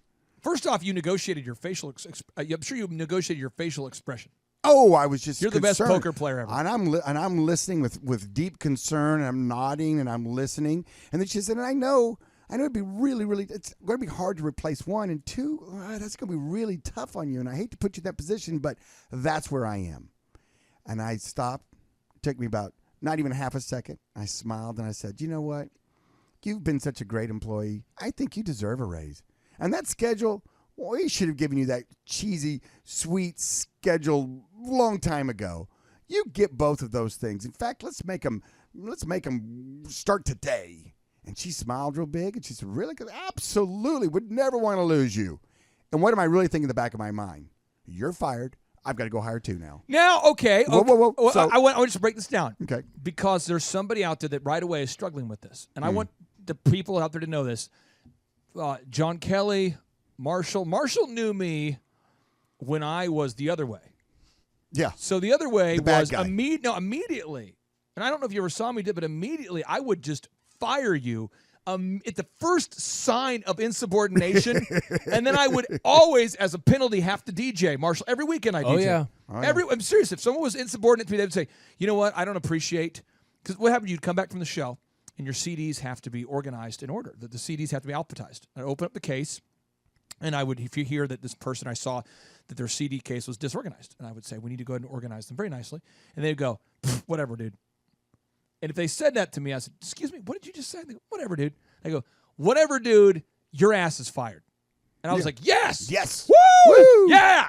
And then you started to sort out the CD case. And then I had to DJ every night. We had to get the CDs in alphabetical order this first. continued, though, for almost a decade, okay? So when you taught me this story, this was like Matrix for me.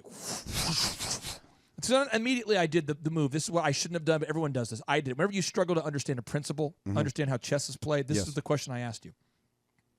Is that ethical? Yes, of course. I remember Man Cave, I said, is that ethical? Absolutely.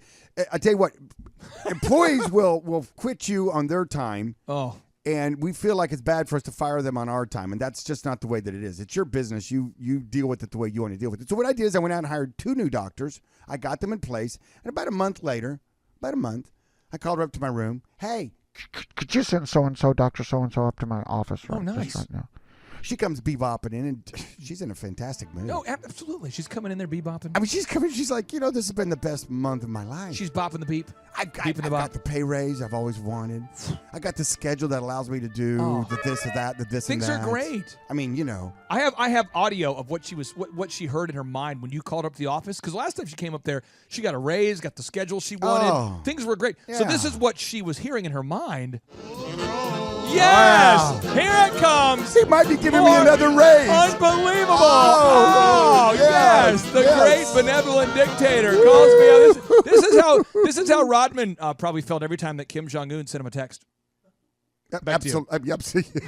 Benevolent dictator. This is great. So she walks into my office, and I'm going to save any entrepreneur out there, any business owner, hours of your life. Come on now. Hours of your life. I Hours. looked at her and I said, Dr. So-and-so, Mm-hmm. if things just aren't working out, you're fired. In fact, you were fired 30 days ago. I just now get the privilege of being able to say it. Oh, I love that story. Pack up your stuff. I love that story. And hit the road, Joe. I know that story is not in any way sexual, but it's sexual to me. It's that good. It's that good. It's an orgasmic story for business. And I can't make something up that No, clever. it's It so actually good. happened. It I'm like, did. are you kidding me, And not people? only that, but it happens metaphorically daily. Sure. In all the businesses. So this is the question I'd like to ask you then. So let's say that you know that employee is screwing you. The contractor's taking advantage of you. You know it. You know it. And they know it, and you know that they know it. Everyone knows it. Everyone knows it. How long do you pretend like everything's okay because you need them to keep doing their job? How long? Until I can replace them. Shunda. Unless I want to do the work. Now, I could have fired her that day, and I could have, dusted off my scrubs and picked up a few more days, and I could have gone in there and got down in the You know about my punching my brother, don't you? I told you about this story. Oh gosh, yeah. Well, this is a funny story for all the Thrivers out there.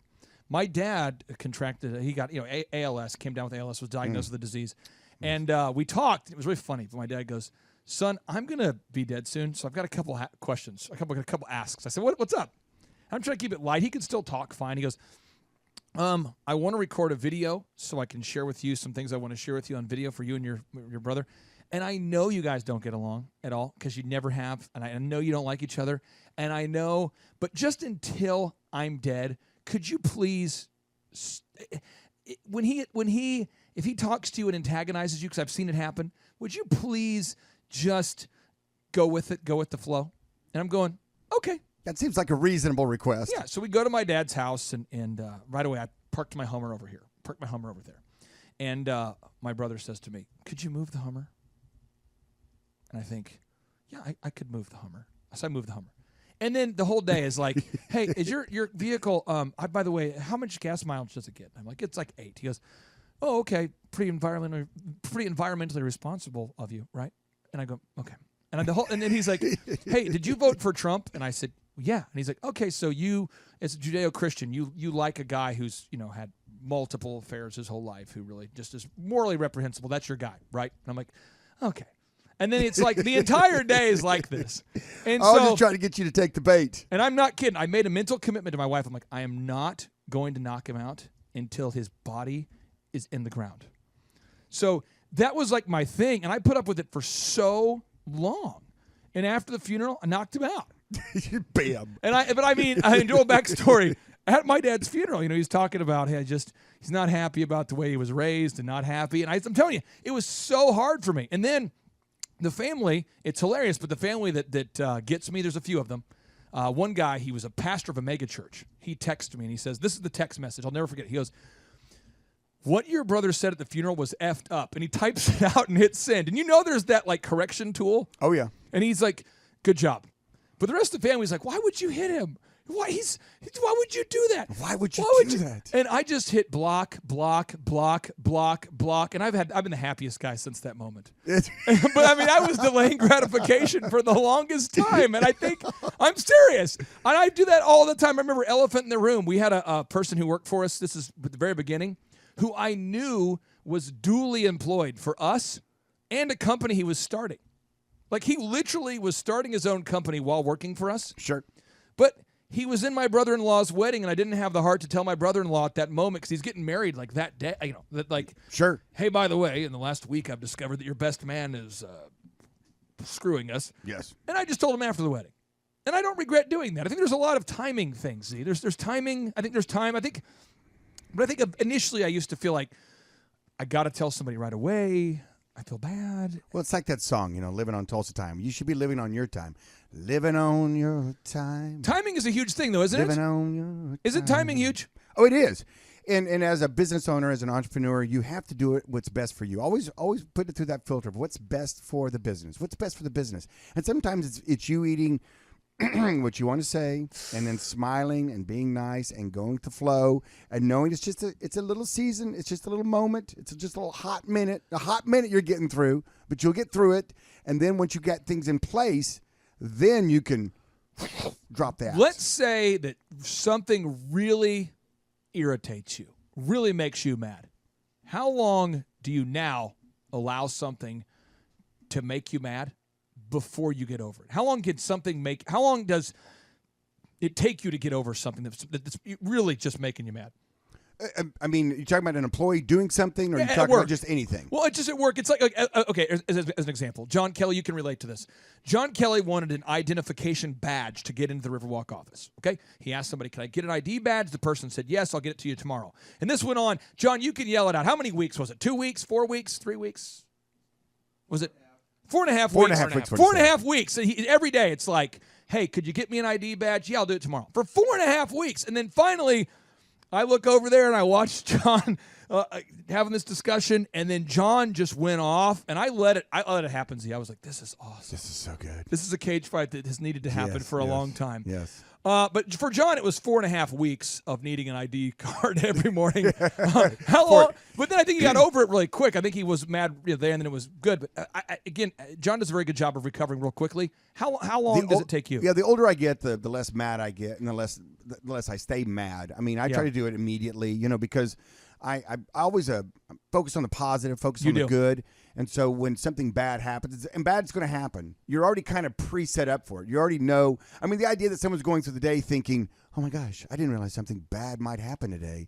How do I handle this?" I actually think now, why hasn't something bad happened yet? And I wish it would happen earlier in the day. So I just get it over with. Right. Yeah, get it out of the way. So I think there's some ways that you can think about things, and you should whenever something comes up that irritates you, you can let it grab a hold of you, and you can be irritated. I've seen people be irritated the rest of their lives. I mean, I know people that have held on to grudges for 30, 40, 50 people years. Talking about the breakup that happened 10 years ago. Oh, my goodness. The divorce that happened 30 years ago. 30 years ago. I mean, are you kidding me? It's still fresh. I mean, fresh really? wound. Too really? soon. Oh, it's too soon. It's too soon. Too soon. Too soon. Stop telling the Whitney jokes. It's too soon. It's too okay. soon. Now, if you could give advice to your younger self right now, you're saying, younger self, okay, here we are. You're now 30, and I am 58 because I am you in the distant future. No, I'm 54 because I'm the current me, but I'm talking to my past self. The point is, you're 30, I'm 54. This is what I want to tell you. Stop doing this, and life will be better. Or start doing this. What advice would you give to your 30-year-old self now that you are at the ripe old age of 54? I would have invested in real estate sooner. I would have grown faster. I would have delayed even more. I would have been more aggressive in opening up more businesses sooner. That's what I would have told myself. I said, "Listen, you got a great life ahead of you. You go get them. Just go a little faster." So this is a question that may be a little rough, and if you don't like it, I'll pick up on that because you won't answer probably. But for somebody out there who has family, okay, and their family they yearn to be an entrepreneur, uncles, sisters, cousins, sons, brothers, whatever. They say, "I see your success, Dr. Z, and I want it." Sure. Everyone can make that statement verbally. Sure. But when it is abundantly clear that they do not have the work ethic or the grind needed to do it, how do you handle that? I tell them not to quit their day job. And if they want to do something on the side, start it really, really, really, really, really small and see how they go. And what will happen is Or what's even better is I say, I think that's a great idea. Why don't you get me you know what? That's your best move, by the way. Before you jump into it, why don't you get me, let's go over a business plan. Why don't you make a business plan? And then that just kills it right there. Because, they don't have the work ethic to even make a business plan. So have you ever had to sit down with somebody in your extended family? And again, we can be very vague, so it's very safe. But very safe. Where you sit down with someone who is just perpetually failing in the game of business, and you've had to sit down and give them that tough love that wasn't wanted, or do you just like let it go? I mean, if somebody, somebody fairly close to you is just bombing time and time again, how do you have that conversation, or do you? That's a very good question, and there's a lot of different categories that can come into. Some of it is their bombing affecting me financially. If it is, then I feel like I have the open window to talk to them and give them the hard talk. Okay. Because now I'm financially involved in the bad decisions that they're making. And that's happened, and that's no fun. And that's me bringing out the paddle and the black hat and explaining how the cow ate the cabbage. And then trying to get a plan and then trying to put some guardrails on this deal to where we could turn it around or make it better. The other one is casual friends that you just see they're just headed for a train wreck. And sometimes I'll say, well, would you like some advice? And oftentimes they don't want advice. They think they have it nailed down. They think they have it going on. I got it on lock. And I think that's one of the strengths of why we started Thrive 15. I agree. Why we started our online business school. Right. Why we started the radio show, the podcast, the in-person workshops, the one-on-one business coaching, is because we know you don't know what you don't know. And a lot of times you can see things. And is it mean not to mention it? Well, I think it is. It's kind of like, sir, you're getting ready to run over your foot. I mean, you want to, you can help point things out in a way. Now, some people are receptive to it. Some people listen to our podcast and learn from it. We get a lot of testimonials, emails back and going, hey, this has been a game changer, a life changer. Thank you so much, guys. And so, those who have ears to listen, I mean, we're talking and listen and we're helping. And anything we're not covering that you need to be covered, email us, ask us. So that's what we're doing today. This is one of these ask us segments, but different categories, Clay. I mean, you've had to see some young men that you see were train wrecks. What's the best and what's the worst way you've handled that over your course of your life? I did something I regret, and maybe you and I have maybe we differ in this idea. I used to, every time I saw somebody heading for a train wreck, if they asked me for advice, I would give them candid and honest feedback. I used to always do it. Sure. And it almost universally caused resentment. So as an example, one young man years ago just told me he couldn't get stuff done. He's just struggling, can't get it done. Oh, my gosh, I'm struggling. I said, well, here's the deal. What time do you wake up every day? And he goes, like at 7. I'm like, okay. And what time do you go to bed? And he's like, like 2 a.m. I go, well, what are you doing during the day? We make a list of all the things he's doing. The point is he's not working very hard. Sure. So I said, here's the deal. Your business is not doing well because you're not focused. So you're going to need to not go on any trips, date anybody, or watch TV 5 at hours night. Of, 5 hours of like TV you're doing at every night right. until you're successful. Once you get there, then you can do whatever you want.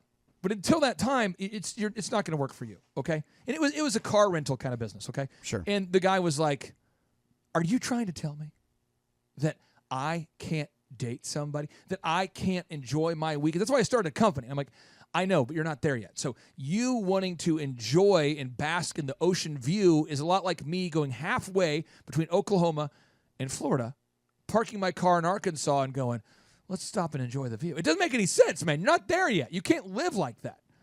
It's a good analogy, by the way. But because I'm very passionate. Arkansas isn't halfway, by the way. Well, because I'm very passionate, though, about this. I'm going to Google that. Marshall, will you Google that? I'll pull it up. So you know what I'm saying, though? When you're passionate, though, and I'm trying to tell somebody, I really, really care about you, man, and I'm telling you, you're going to lose everything. Get serious. People don't like that. No, they don't, and that's that hard talk that...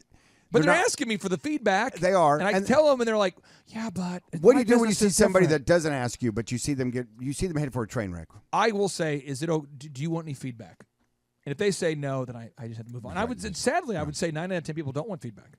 No, they want to learn through the minefield. They're like, I like to discover the mines by myself. Yes. I'm just going to run through the minefield and see what's out there. Hey, look, there's one over there. I lost a foot. I mean, it's unbelievable. It's just, okay, so I would just say I don't ever give feedback to someone unless they want it, but I do ask, hey, would you be interested in feedback? Sure. And they always go, yeah, but your industry's different. I mean, DJing's different than, or real estate's different than photography, or photography's different than. Or that's mean. You know, I have a lot of times I'll have a business owner come up to me and just rail about an employee, and they look at me and go, what do you think I should do? And I go, it's easy, whack them.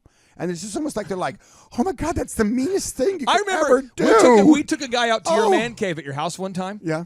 And you had like some hammer laying out there because someone was doing some work by the pool or something. Mm-hmm. And you told this guy, it was the funniest thing ever. You told this guy, you said, listen, you need to fire the person. And they're like, yeah, but they're a friend, they're a family. I can't do it. You don't understand. My industry's different. It's hard to find good people. And you're like, you're just telling me they're costing you more than you're paying them. They don't show up to work on time. They never get something done. And you said, can you pick up that hammer? So he picks up the hammer and you said, every day you don't fire that person, I want you to just hit yourself in the crotch because it will be less painful. I remember that. You remember that? Oh, yeah. And that guy, the next... I think he was a chiropractor or something. Yeah, like the next Monday, he's like, I disagree. That hammer hurt. No, seriously, he tells me, he was like, that was just the worst. That was the most mean, most cruel, most inhumane advice. Now, true story, probably 90 days later, come back. He goes, that's the best advice I ever got. Isn't that truth? But he had to, like, endure it for 90 days. I don't understand. And he got mad. He got mad that we gave him, he wanted to ask you the question. I'm like, no, you don't want the truth. Yeah, you can't handle the truth. You don't want the truth. You can't handle the truth. Right. And that's the thing about it is, but sometimes that truth and that directness is what you need, and you need to just deal with it. And when you know things aren't right, you've got to do the right thing to fix it. And sometimes that's the hard thing. So okay, here we go. What advice would you give to someone who has not yet hit their financial goals, but has to balance a family life, a growing family with a growing business? That's a tough one. Uh-oh. And what I always tell them is this. Hey, your significant other, they'll let you know. Work like heck. Work as hard as you can. And whenever you get that text message from your kid or your spouse that says, what's your name again? What do you look like? And what if their significant other is a communist, a socialist, or an unmotivated human?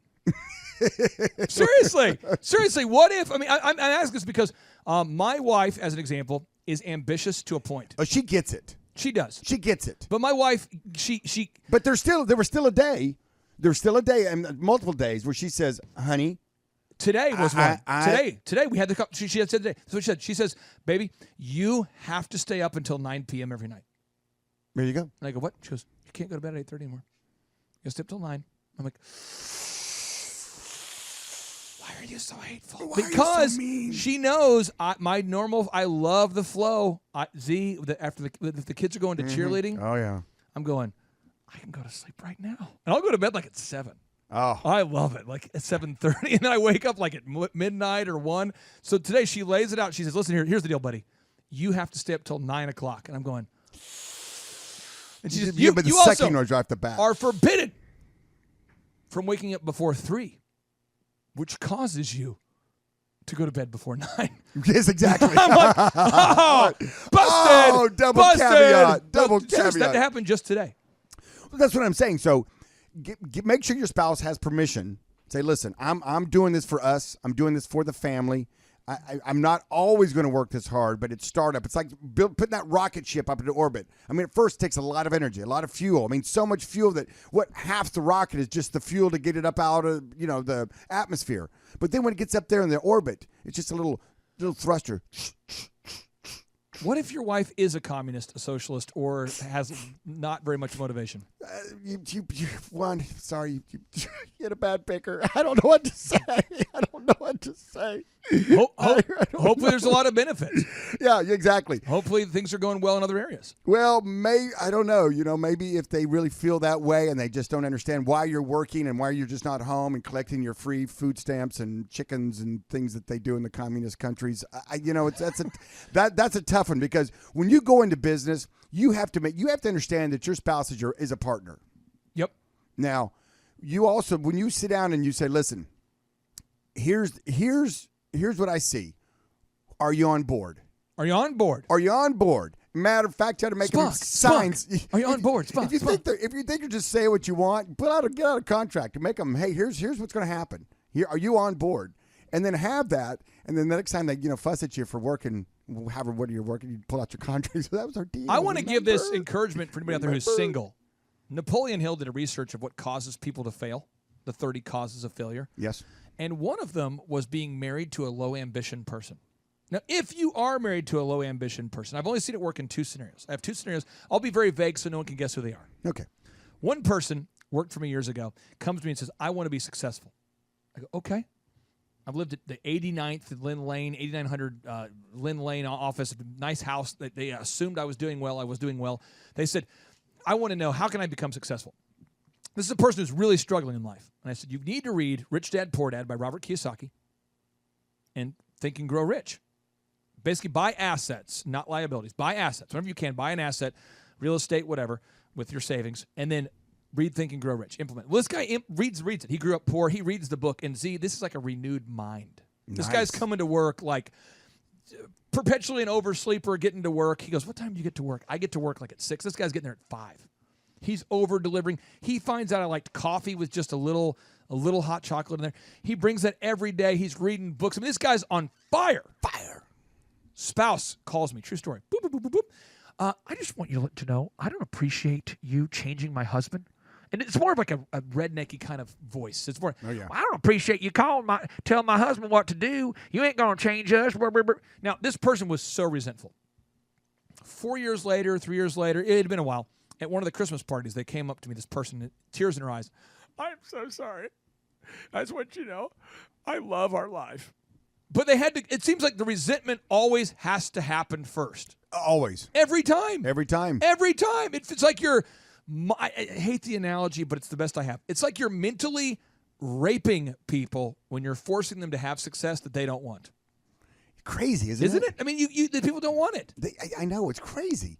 And yet they want the results of it. Right. They just don't want the work to get there. And that's the thing that I think that this society does. I mean, our news stations, all of our social medias, it just shows the end game. The end game. It shows the big yacht. Oh, yeah. It shows the big vacationing, the Bora Bora. And the Fijis. The Fijis. And the Cancúns. It shows all that. It shows the end game. It shows what you get for your hard work. It never shows the late night, the struggles up front, the disheveledness.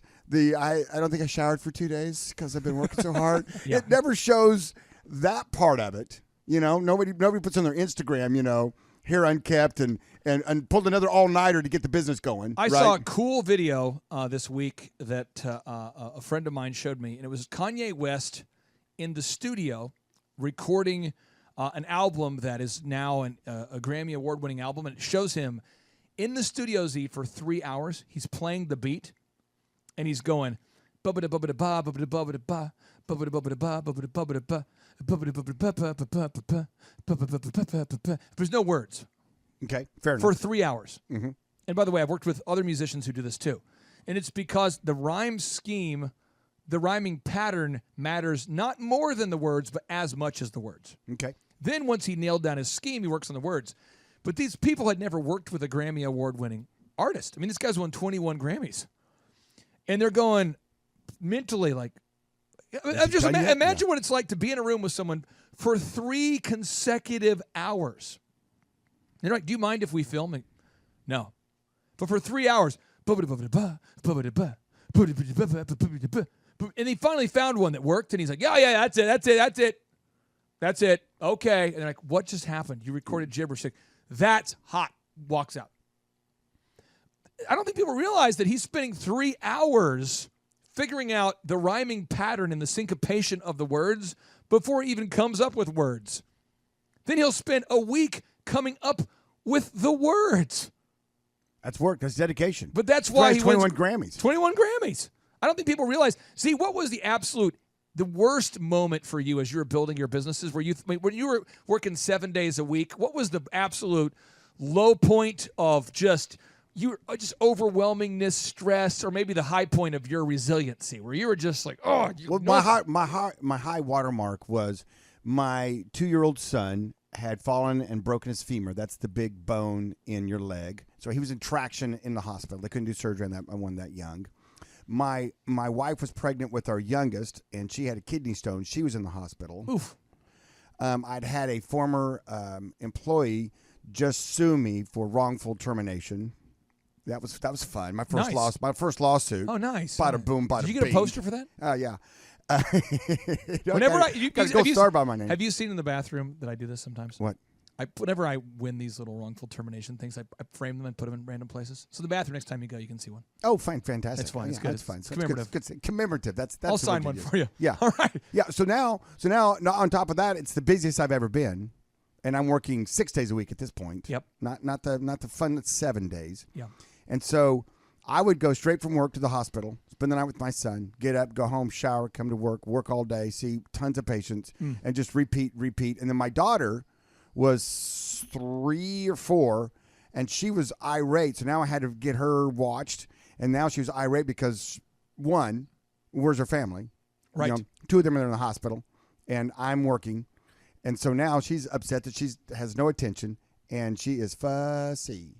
That was probably one of the hardest times in my business career, and it was ironically right when we were taking a big upswing in business.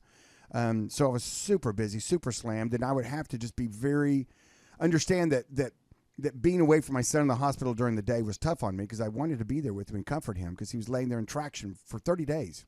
30 days. But I also knew the importance of going to work and keeping the business going, building the business, because I knew the long-term effect, what that was going to be for us. So, did you? I know Facebook wasn't around yet at that time. This would be like 1990, maybe 2001, 2002 at this point when this happened.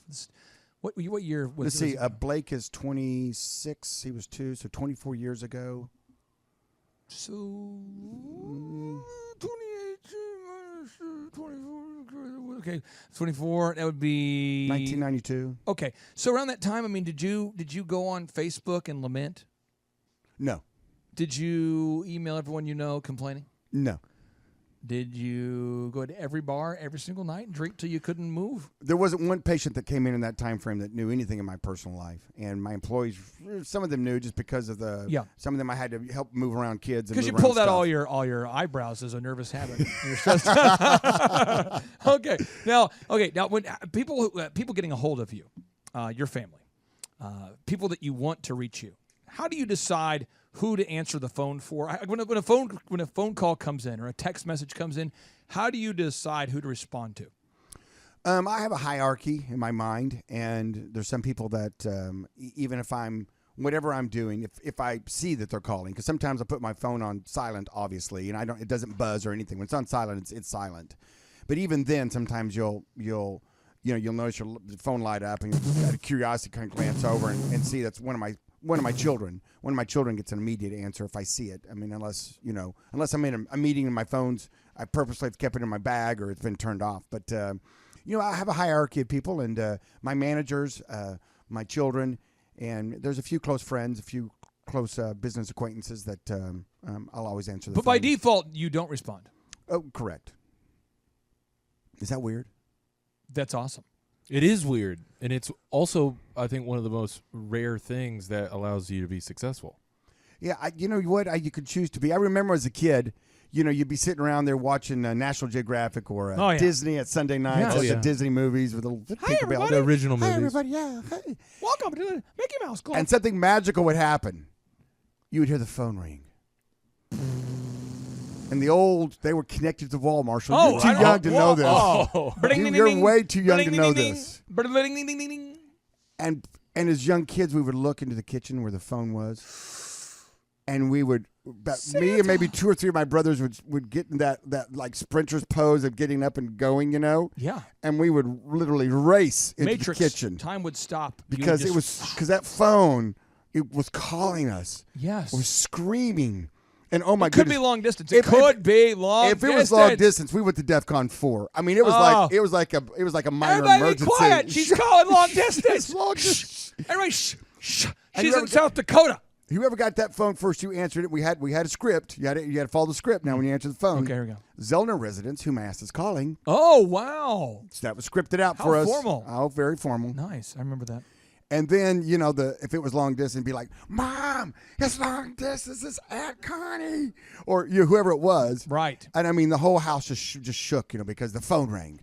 And that's just being a slave to the phone. You know, I mean, the phone rings out. It's like, if I don't know the number, I never answer it. And I'm like, I'll forget it. You know, because it's usually, hello, this is Veronica from Card Member Services. Just calling to make sure you're happy with your credit cards. Would you want some more? I wanted to pick your brain about a bad idea that I half-baked in my mind this morning. Yeah, exactly. So it's kind of like, then you get on the phone, and then, Hey, what's so funny is I see dude. people that answer those numbers, and then they spend 10 minutes trying to get off the phone with these people. You said one thing in a meeting one time that blew my mind. Okay.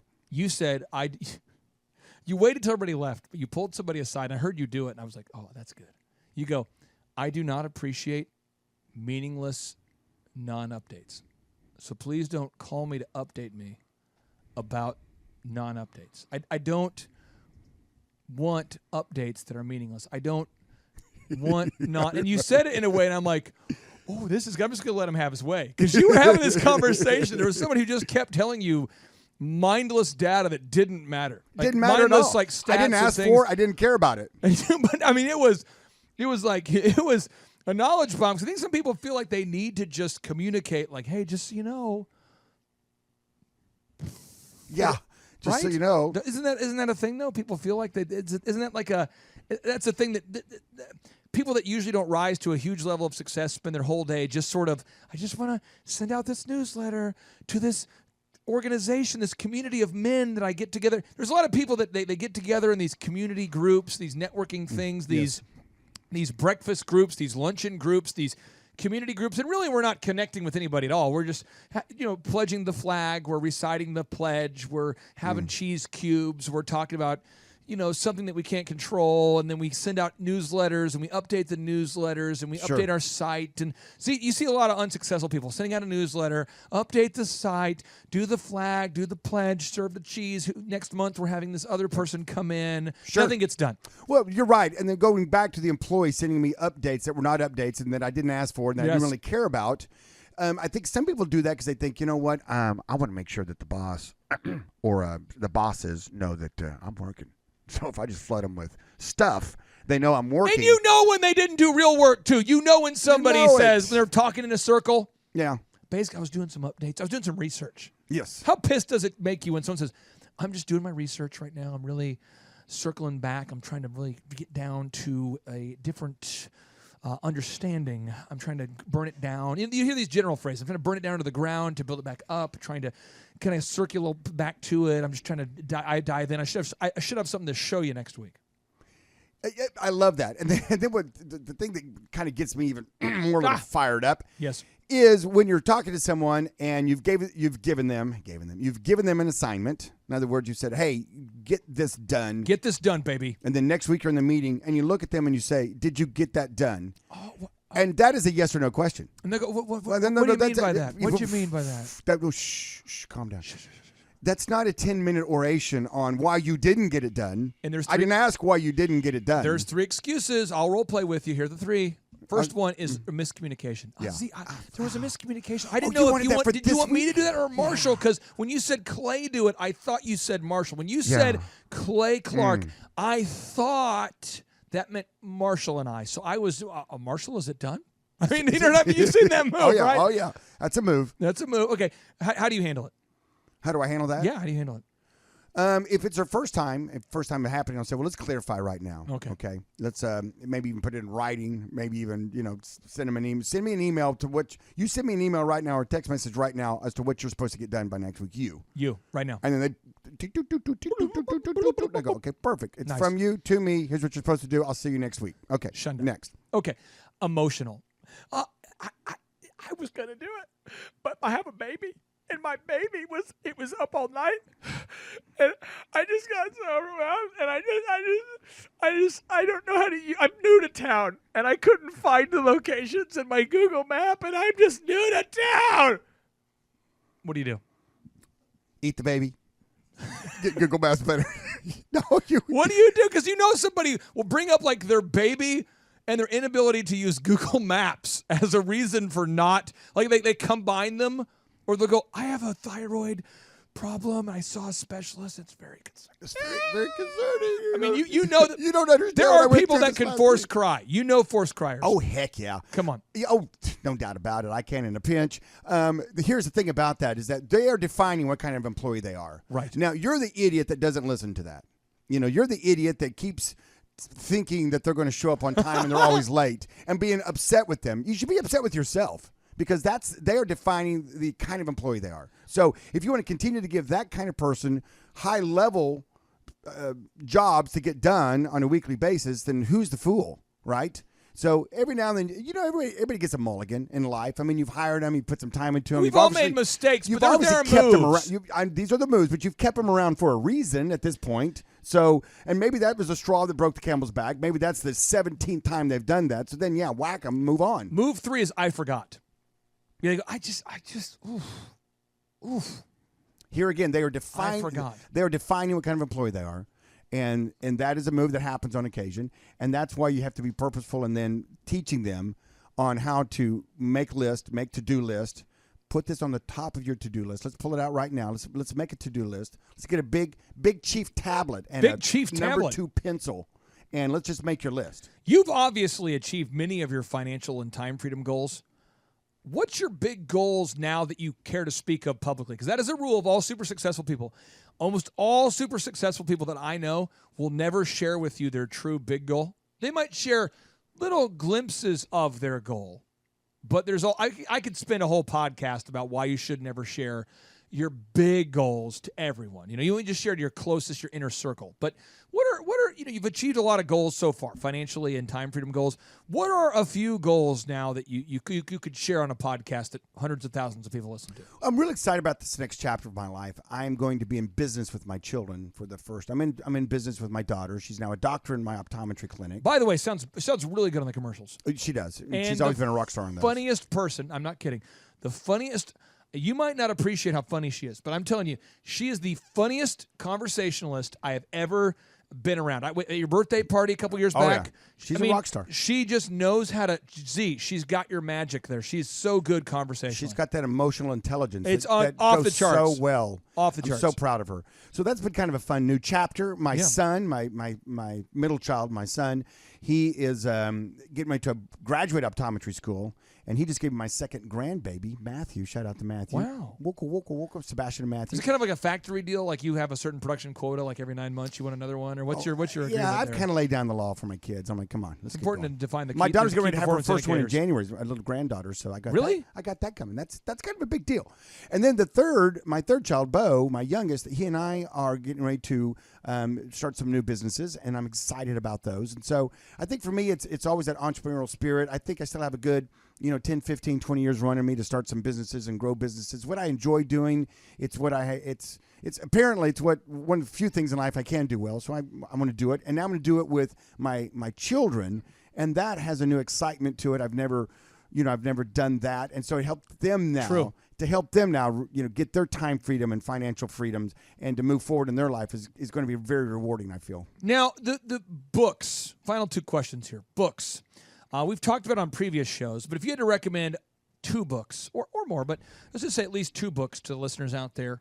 Again, I know these because we've had previous shows on it, but we get these questions asked a lot. What books would Dr. Z recommend for every entrepreneur out there? If you had to recommend, let's say at least 2, what would you recommend? I would recommend Winning by Jack Welch. Okay. All right. I think that is a modern look at how to bootstrap it up and how to old school grow a business. The former CEO of GE, by the way, who grew the company by 4,000%. The company was stagnant before he took over. Right, and at the time of him leaving, I think was the world's largest corporation, or at some point. And then by the way, when he left, it's gone off the rails. They're just not able to implement because he had certain principles and systems and mindsets, and he's probably one of the most effective managers of all time. If you're struggling to manage people, Winning by Jack Welch, read it once, read it twice. That book is nice. And I think it's an old school book, and it's kind of a weird book to recommend in a business mentality, but I think it's one of the things that's lacking in so many business owners' brain power. And that is, it's a book written, 3,000 years ago by a Chinese general of war. It's called The Art of War by Sun Tzu. And it is the 13 chapters deal with his 13 steps and how to prepare and defeat the enemy.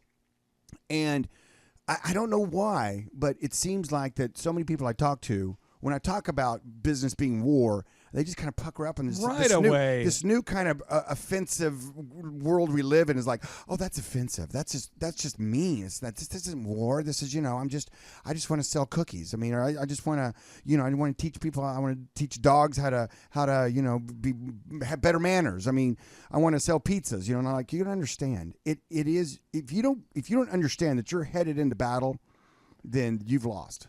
And I think that's why, according to Forbes, our business Bible, that 80 to 90% of all businesses out there fail. And I think a lot of people don't have that mindset of, hey, it is war. I do have competition out there. They don't want me to succeed. They're going to do whatever they can do to be more successful. Therefore, it makes me less successful. Folks, it's a battle out there. And that book really kind of, it fires you up. I mean, it's kind of cool. It's talking about, scouting your enemy. We call it mystery shopping. Right. Yeah, it talks about all these different moves. Appear to be weak when you're strong, appear to be strong when you're weak. Oh, it's so fun. And there's so many moves. So many moves. I love the moves. And they're ageless. I mean, these were back in, 3000 BC, so maybe 5,000 years ago. I remember one time, a guy, actually, it was funny, but there was I'd read that book, and there was a competitor of ours, who really was being shady, and he drove from Oklahoma City to Tulsa to meet me because he said he wanted to sell his company to me. And Z, the idea of appearing to be weak when you're strong. Oh, yeah. Oh, I worked that. Oh, it's so fun. So he's like, how are things? I go, oh, the house is good. The business is good. But I got to be honest with you. Can I share something with you? And I said, it's getting tight. It's getting tight. Now, Z, I didn't say what that meant. I implied. I didn't say a specific dollar amount. It's getting tight. It's getting tight. He said, why is it? Well, it's just... And so because I knew that he was disingenuous for coming to he told me he was coming to Tulsa to sell his company to me, but multiple people that I knew who actually worked there were like, dude, this guy, former employees of mine were like, this guy is trying to spy on you and then come to Tulsa. So he's like, well, why is it tight? I said, well, right now we raised our prices. You do this. Well, we're raising our prices to a minimum of $1,000 per wedding because the industry's gotten too loose. You are not being completely truthful there. Oh, no, I'm playing games. And yeah. And he's like, so... You what? And I said, well, we did $550, $600 for the wedding, and it was unlimited time. And that was great. We had so much business. I decided, you know what? I need to charge as much as possible. And unless people are just really outrageously complaining, I'm doing the other DJs a disservice like you. Right. So I've raised my prices, but I think we might have gone too much. He said, what are you charging? I said, well, it's a lot of money. It's a little higher than I want. He's like, how much? Like, I don't want to talk about it, but it's a lot. I mean, we probably overshot. He goes, well, are you going to lower your prices? No, I can't. You can't. I'll lose face. You lose face. You told your whole team we're going to raise prices. I can only tell a guy like you. I can't tell everybody. Don't tell anyone. I can't make a change like this. So please don't tell anyone. Because I know he's immediately going to go tell. So this jackass comes into Tulsa. Prices raised as high as he can go. Just a little under what I told him. And we destroyed him. Oh. Thank you, Sunju. Thank you. And it was about 3,000 years ago. It was about 600, 700 BC. So, final question I have for you. Okay. You're very successful because you do things a different way than most people. Because most people are not successful, and you are successful. Therefore, you do things differently than most people. What is one thing that you do differently than everybody every single day? Whew, that's a good something that you're just swimming upstream, bro. I have a lot of things I could list off that I see you do, but feel free to, if you want me to give you a few just to kind of. Can I get me started there? Because I'm trying to think how deep you want me to go on that. One, you by default do not answer your phone. Okay. By default, you do not answer your phone. That's profound. Yes. 2, by default, you do not feel the need to return a call or to return any correspondence to anyone ever. 3, you definitely always do what's best for your business. You always do what's best for the business. You always do what's best for the business. Right. Because that creates all the jobs for all your people. Right. It's your golden goose. Can you talk about that idea of doing what's best for the business?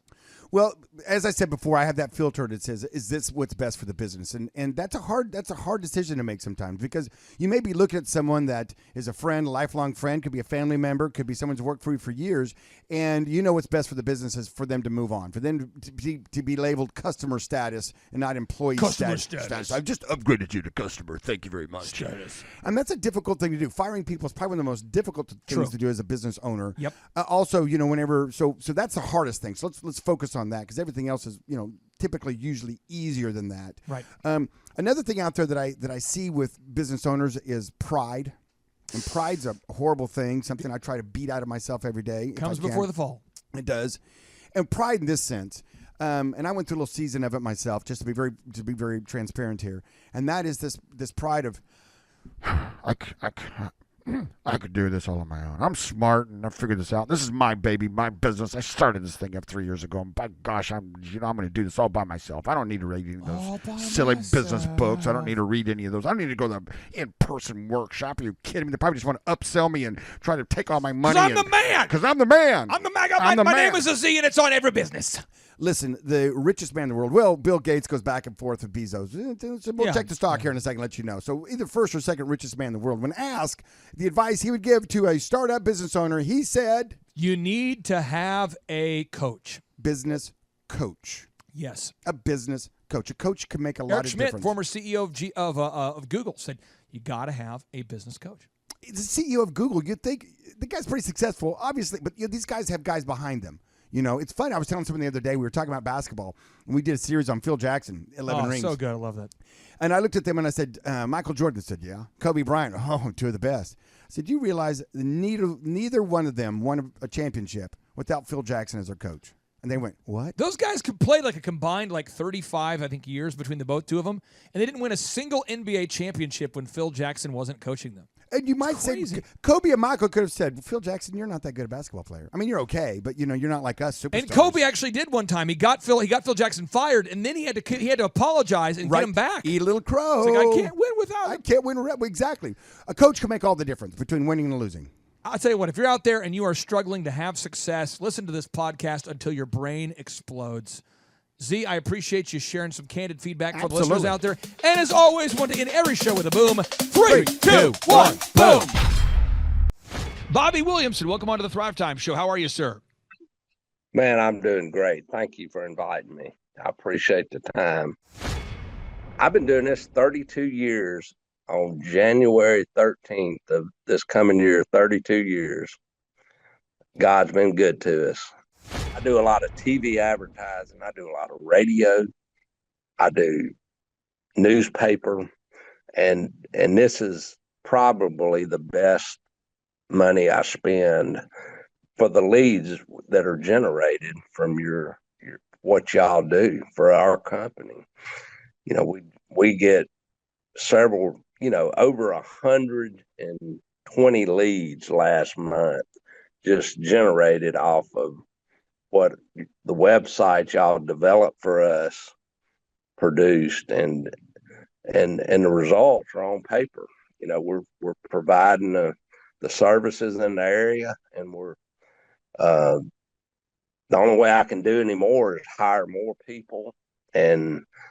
But I would highly recommend anybody looking to do, increase their business and cash flow and to go with your company on that and retain your services for that. The $1,700 I pay your company is very well. I mean, that's not even it pays for itself and what we get for the services. I mean, y'all built the website for me, for my company, and it's a good looking website. I mean, it's not just something you produce overnight. I mean, they put they increase our traffic, and by providing the information in the website that, updating it continually with photos or progress photos of pictures we do on projects, and and it takes a lot of work, and your team does that work. And I don't want to just brag on Sean, but Devin helped us a lot initially also. So you got a good team of people, and we thank you for it, and it's been well worth the investment, and we look forward to continued growth, and it's just going to go better from here. I would definitely do it if I was a business of any type. What you provide, the service you provide, or they can only benefit the company that you represent. And so I would highly recommend them to use your services. Bobby Williamson Flooring. Bobby Williamson Flooring. I'll put a link on the show notes. For anybody out there that isn't familiar with your company, BobbyWilliamsonFlooring.com, tell us about the products or services that you provide at BobbyWilliamsonFlooring.com, sir. Yes, sir. We provide any floor covering, new homes, remodels, porcelain tile, carpet, vinyl. We build custom showers, granite, quartz, countertops, backsplashes, any type of home improvement product that you might need for your home. We can pretty well fill in the blanks with all that. Yeah, we're in West Monroe, Louisiana, we're in the northeast corner of the Butte. If you're familiar with Louisiana, we're close to Arkansas and really close to Mississippi. So we serve the northeast portion of that Butte, probably a 60-mile radius to 90. We're doing work right now in Lafayette, Louisiana, which is a nursing home, and doing that kind of stuff. So we will go outside of our boundaries, but 90% of our work is done within a 60-mile radius of West Monroe, Louisiana, which is population of maybe 155,000 in the parish. So not an overly populated area.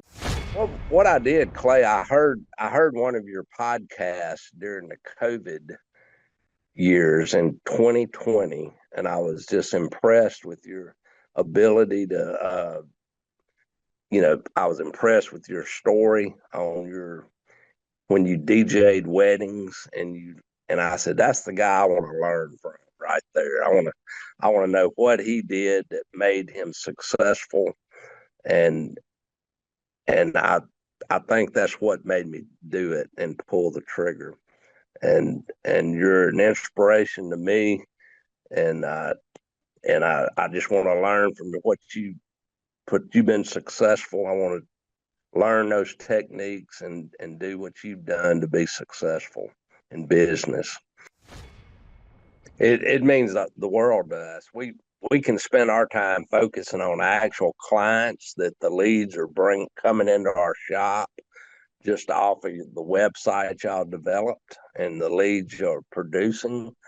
And that's what we do best. I mean, we're just look at some of the photos that Sean's going to upload tomorrow on some of the craftsmanship of the tile work we do. And the picture will describe what we do. We can focus our time on that. Y'all's business is generating leads for our company, and that's what y'all do well, and we're thankful for it. And I would recommend anybody to go spend that little bit of money and put it into their business, whether you're a plumber, electrician, floor covering dealer, whatever it is. It's money well spent. We can focus our time on the client, delivering satisfactory results, and delivering it in a quality workmanship and budget. Well, Thrive Nation, what I wanted to do today is I wanted to celebrate a client. He's a diligent doer. He's a man of his word. He's a guy who's doing his absolute best to serve God and to provide quality services and quality products for his customers and great jobs for his employees. Bobby Williamson, welcome on to the Thrive Time Show. How are you, sir? Man, I'm doing great. Thank you for inviting me. I appreciate the time to come talk to you tonight. Now, I'm going to pull up your website because it really does actually help your search engine rank. If everybody visits your website, it's Bobby Williamson Flooring. Bobby Williamson Flooring. I'll put a link on the show notes. For anybody out there that isn't familiar with your company, BobbyWilliamsonFlooring.com, tell us about the products or services that you provide at BobbyWilliamsonFlooring.com, sir. Yes, sir. We provide any floor covering, new homes, remodels, porcelain tile, carpet, vinyl. We build custom showers, granite, quartz, countertops, backsplashes, any type of home improvement product that you might need for your home. We can pretty well fill in the blanks with all that. Now, what market area do you service? So maybe you could tell us about the towns you're in or the cities that you operate in. For anybody out there that's not familiar with your service area. Yeah, we're in West Monroe, Louisiana, we're in the northeast corner of the Butte. If you're familiar with Louisiana, we're close to Arkansas and really close to Mississippi. So we serve the northeast portion of that Butte, probably a 60-mile radius to 90. We're doing work right now in Lafayette, Louisiana, which is a nursing home, and doing that kind of stuff. So we will go outside of our boundaries, but 90% of our work is done within a 60-mile radius of West Monroe, Louisiana, which is population of maybe 155,000 in the parish. So not an overly populated area, but we have Meta coming in the future in the next few years. It's expanding their site to Richland Parish, which is just one parish over, probably 30 miles. So a lot of growth there, and we're just lucky to serve those clients in that area. Now, a couple of questions here for you. Then I want to get into my stack of stuff here just to give people kind of some background. How long have you been in this business or this line of work? How many years have you been doing this? I've been doing this 32 years. On January 13th of this coming year, 32 years. God's been good to us, and we look forward. If the good Lord let me live another few years, my son Chad's taking over the business, and in the next few years. So we're going to prepare the next generation to take over and do what we need to do to serve Northeast Louisiana. Now, how did you initially come in contact with myself and or our Thrive Time Show business coaching platform? Well, what I did, Clay, I heard one of your podcasts during the COVID years in 2020, and I was just impressed with your ability to I was impressed with your story on when you DJ'd weddings, and I said, that's the guy I want to learn from right there. I want to know what he did that made him successful, and I think that's what made me do it and pull the trigger. And you're an inspiration to me, and I just want to learn from what you've been successful. I want to learn those techniques and do what you've done to be successful in business. Now, there's somebody out there that's watching this, and for our coaching platform, what I do, and Bobby, you know the drill because I've worked with you and I work with you, but, I do a free consultation or a free 13-point assessment where I let people, we hop on a phone call, we figure out where your business is now and what your goals are, and to basically come up with a plan to get you from point A to point B. So it's always a free consultation at thrivetimeshow.com. And then once we go over the plan, if somebody wants to move forward, we charge you and everybody we work with, we charge you $1,700 a month to grow your business. And the question always is, well, are you good at that? And so if you go to thrivetimeshow.com, we have literally thousands of clients that we've helped to grow their company over the past 20 years. Could you talk about the growth? I believe, and correct me if I'm wrong, I believe that you're up 25% this year, or maybe I'm wrong, or maybe you could talk about the growth you're having and or maybe not having. No, absolutely. We're 25% up from a year ago today.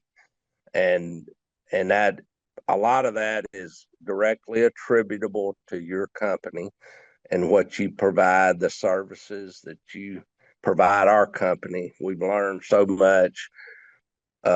It's been a blessing to our business, and 25% is pretty that's a lot of revenue to put on the table from a year ago, and it wasn't done easily. We've had to work diligently with your staff, and we're the most highly rated flooring store in West Monroe, Louisiana on our Google rating, and we're working hard to get more Google reviews and increase that number and reach other people that so we can show them what we do and provide those services and just continue our good work along with yourself.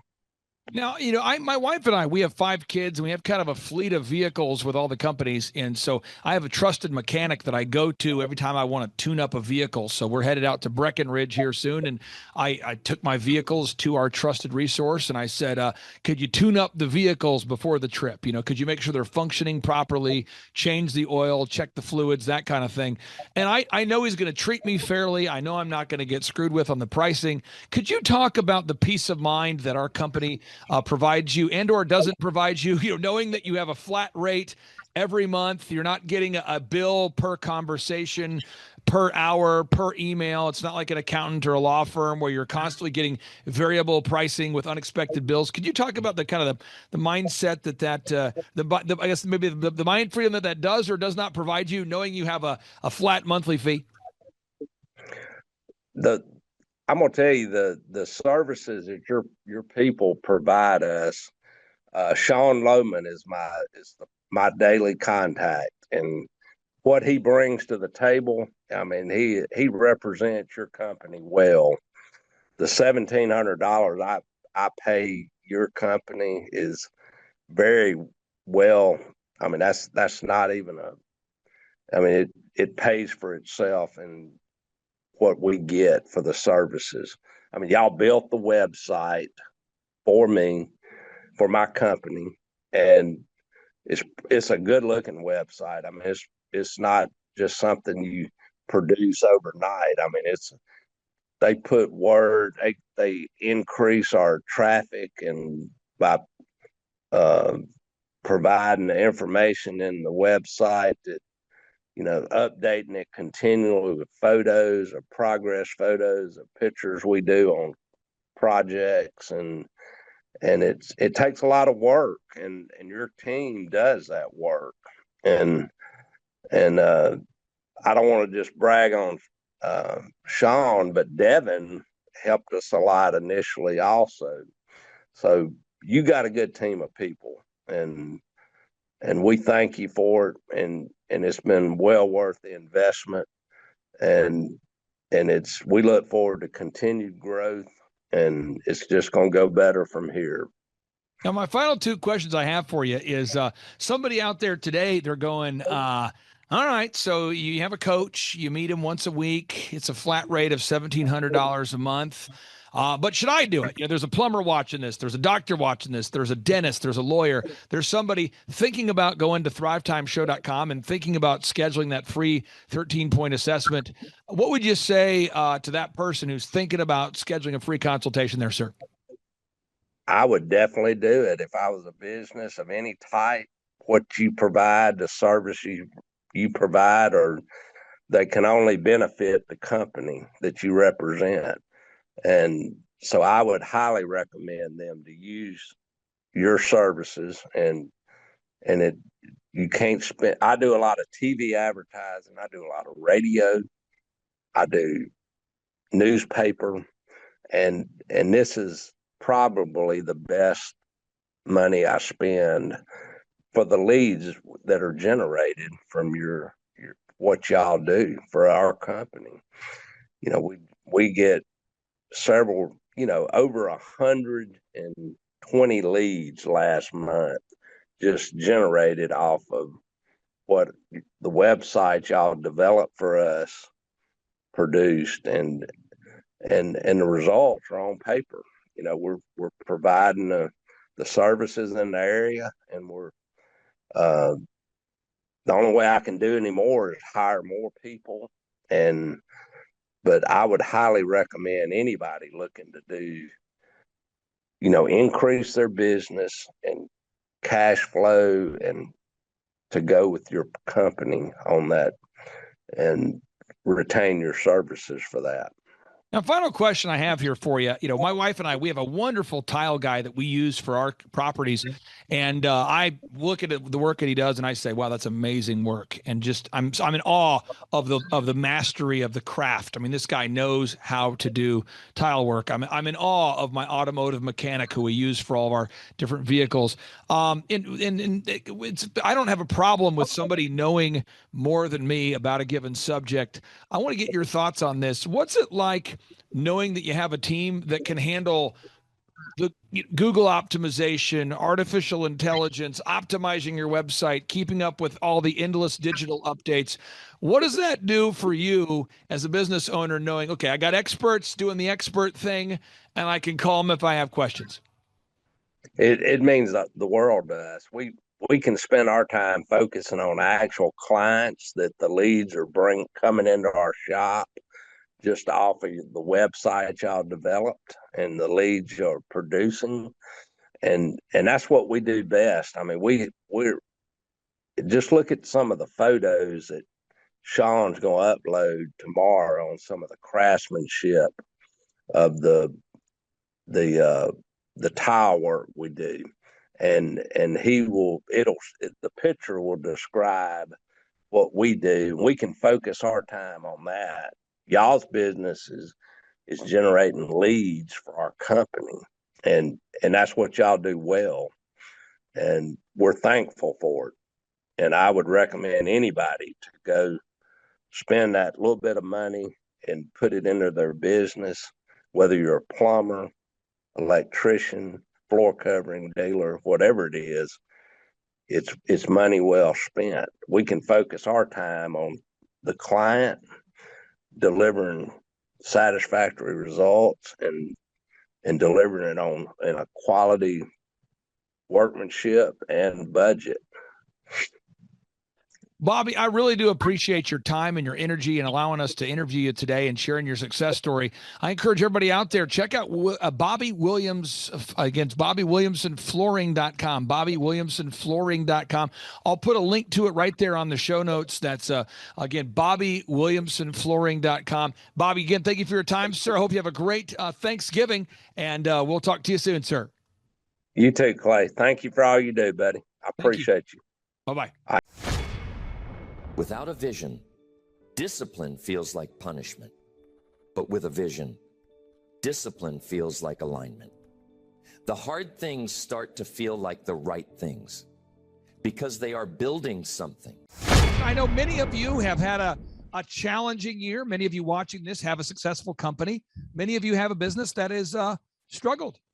Maybe you've had a business that you've just, for whatever reason, have never been able to get over the hump. Maybe you've always been just kind of stuck in a rut, and that's become your normal. Maybe you went from the goal you used to have a goal to thrive, and now your goal is just to survive. Well, to build your faith and to build your encouragement that you have the mental capacity and the tenacity needed to succeed, I thought I would get one of our younger success stories on the Thrivetime show so you could talk to an entrepreneur who I don't believe is yet 30 years old, but yet is still achieving massive success. Stephanie, welcome on to the Thrivetime show. How are you? Good, Clay. Thank you.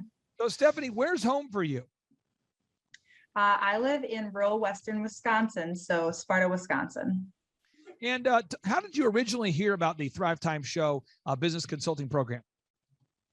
I heard about you guys actually through Entrepreneurs on Fire. You did an interview with JD over there. And do you remember the when you where you were when you first heard that show? I was cleaning a house, actually. Really, you're cleaning a house in Wisconsin, and from the time that I remember the exact house. Yep. So from the time that you decided to get up the courage needed to schedule a call until now, how much have you grown? Since then, let's see, 1,462%. 1,462%. And Yes. what kind of a time frame has that been from the time that you reached out to now? Yep. I reached out. We started working together in March of 2020. It is end of October 2021. So, year and a half. Wow. Okay. So we've done a lot together, and many things you've done very, very well. And so what I thought I'd do on today's show is I'm going to bring up the things that you've been able to implement that we've taught you. And I'd love to get your take on how you've been able to implement these. So I'm going to go through 10 core systems that I believe you've been able to implement well, and I'd like to get your take on it. First off, you were not resistant to the idea of upgrading your branding. You were not resistant to the idea of upgrading your website, print pieces. You actually leaned in and you wanted to get it done and get it done quickly. Talk to the listeners out there about how having an upgraded website has helped you. Yeah, the just overwhelming professionalism that people get from visiting our website just really blows them away to make them realize that we are professional and that we stand apart from everybody else in the area. So the website was key. I also think one thing that a lot of clients probably get stuck on is being too nitpicky about things and just wanting it perfect as opposed to wanting it done. So I think the biggest thing is get it done. We can always change things later, but it's better to have an awesome website than a perfect website right now, Yeah, now step two, we optimized your website. A lot of people have great websites that look wonderful, but they're not canonically compliant. They're not indexable. They're not searchable. So therefore humans on the planet Earth who are using search engines can't find them. You didn't push back. You leaned into it. Talk to the listeners out there about how optimizing your website has helped increase your leads. Oh, definitely. So Google leads are huge for us, and people finding our website are huge. So writing the content articles, making sure those keywords are showing up there. So we're showing up when people search, house cleaning or whatever they're searching, whatever search terms we're trying to show up for. So that's huge. And of course, the review side of things is huge too for pointing people towards our website. Okay, you jumped ahead on my little cheat sheet here, but step three is gathering objective reviews. You guys have done a great job of gathering objective reviews from your happy clients. Talk to the listeners out there about the importance of gathering objective Google reviews from your happy clients. Oh, it's so important. When I started working with Thrive, I definitely didn't think I needed to focus on that. I think I had 12 Google reviews when we started working together. And now between the two locations, we have, I think 210 or something like that, 5-star reviews, all real. And when people find us, it's not even how much do you cost, it's when can you come? I don't care how much you cost. So people are ready to close like that. Now, step 4 is building a transparent and easy to understand sales system. A pricing structure where somebody who maybe is not the most complicated individual, somebody who's very simple like me could understand your pricing real quickly. Again, you've leaned in on that. You've been great to work with. Talk to the listeners about the importance of having a simple to understand pricing structure that your ideal and likely buyer can understand immediately. you just want them to not be confused or like, why is this like this or whatever. And also from the like inside perspective of the managers or whoever is answering your phones, they need to be able to quickly, answer questions and stuff without having a lot of training. So it needs to be able to be, in like the sales script when they're doing a call, that they can just very quickly know what the numbers are and not have to be complex about it. Now, step 5 is implementing sales scripting. You have done a great job of implementing sales scripting, and so many entrepreneurs, I'm telling you, they say, I don't want to do a script because I don't want to sound like I'm reading a script. I don't want my staff to be sounding like they're reading. I want my team to have their own personality. I want them to embrace their true selves. And therefore, when their phone rings at their local business, every time their phone rings, it's just like a minefield. You never know if the phone's going to be answered professionally, if it'll be answered at all. You never know what people are going to say. Nothing's written down. It becomes a verbal tribal tradition. It becomes a celebration of jackassery. Tell the listeners out there, why have you embraced sales scripting and how has it helped your company? Sales scripts are amazing, as well as, of course, the call recording so that we can hold people accountable to the sales script.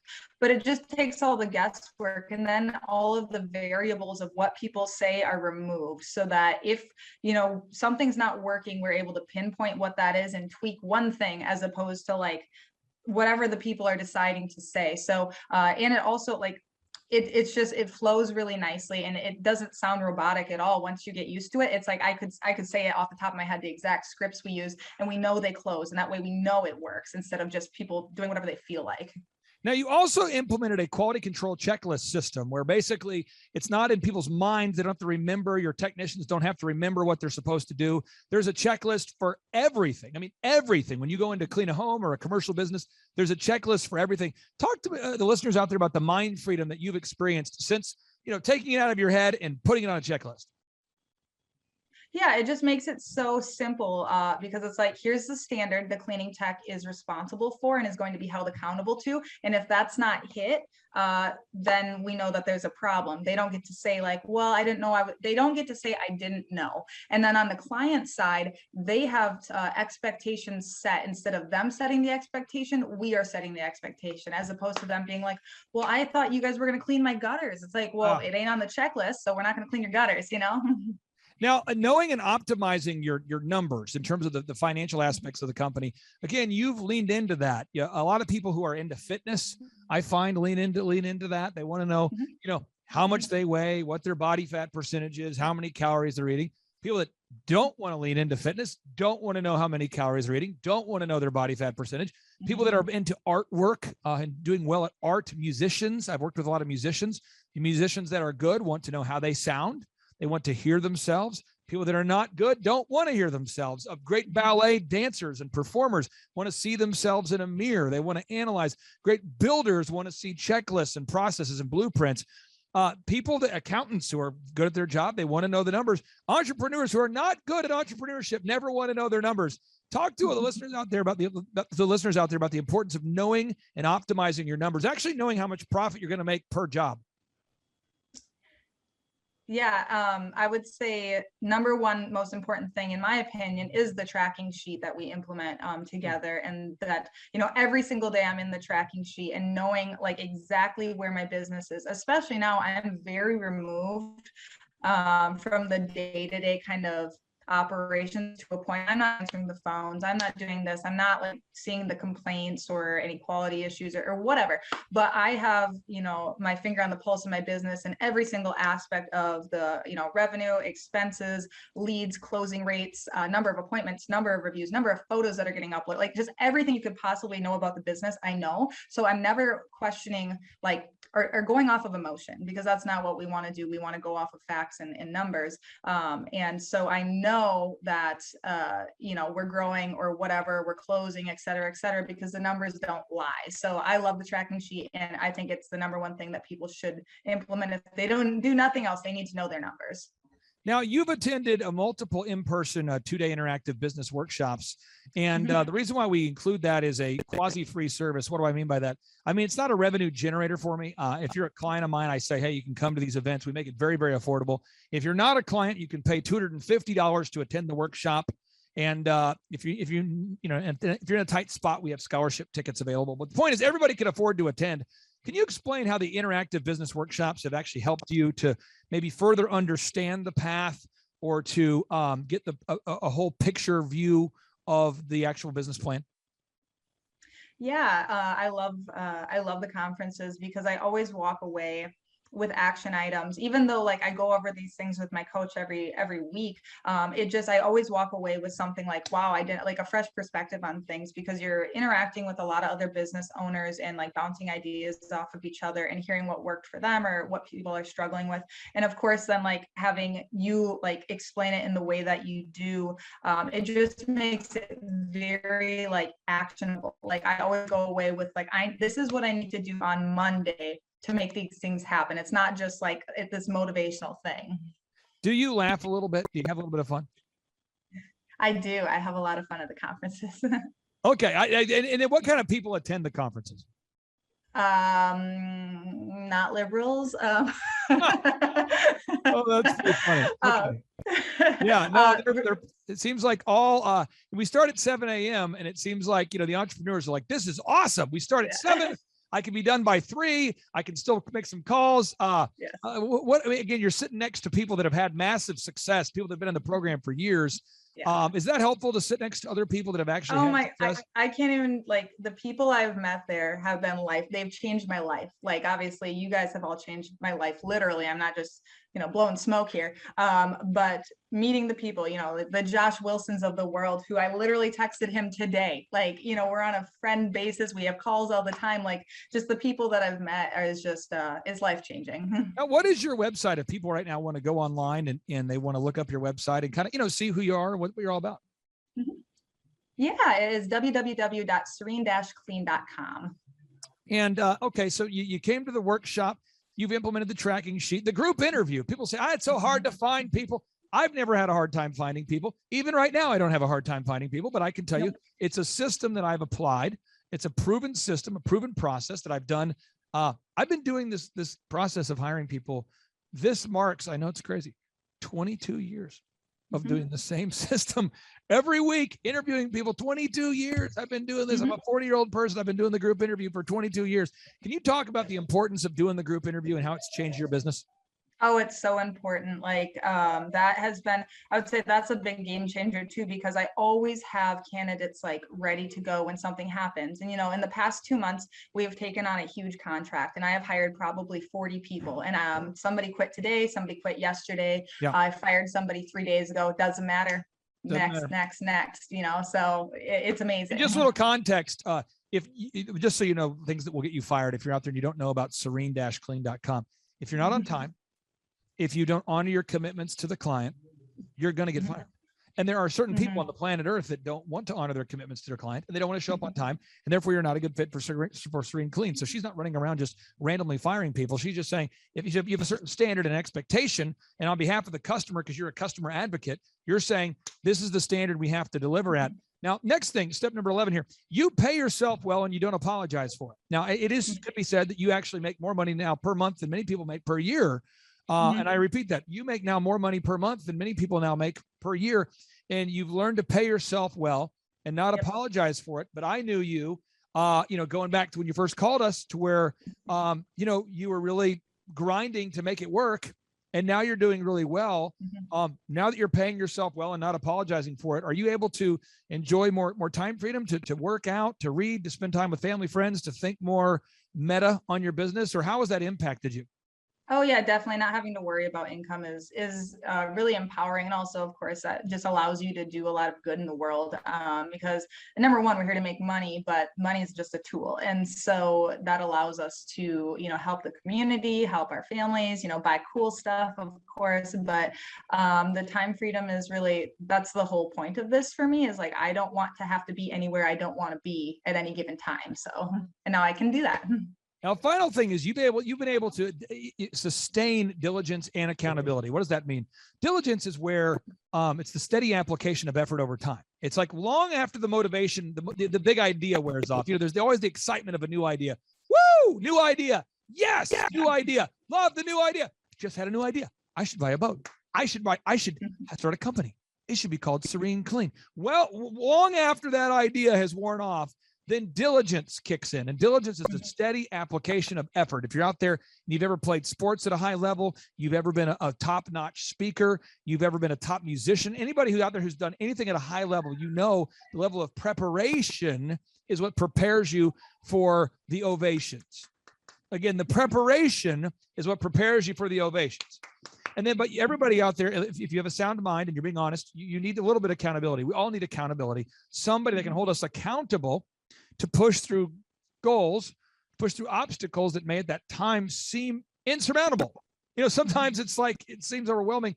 How has the weekly meeting and the accountability helped you to stay diligent and consistent over time?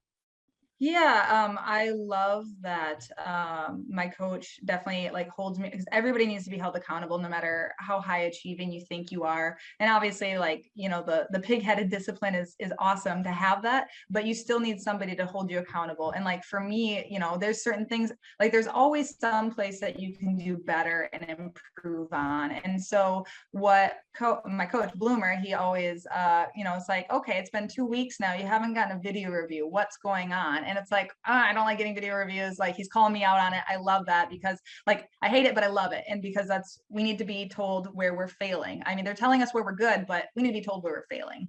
Oh, that's amazing. Now, again, you are a diligent woman who's reached out. We only take on 160 clients. I think you certainly occupy one of those spaces well. And what's interesting is, you know, last year our average client grew by 104%, and we didn't have any client that grew by over 500%. So 1,462% is certainly going to impact that average.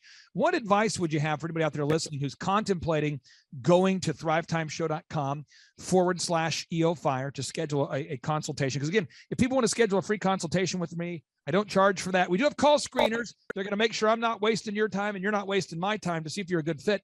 But there's people out there contemplating going to thrivetimeshow.com/EOFire.com. That's thrivetimeshow.com/EOFire.com.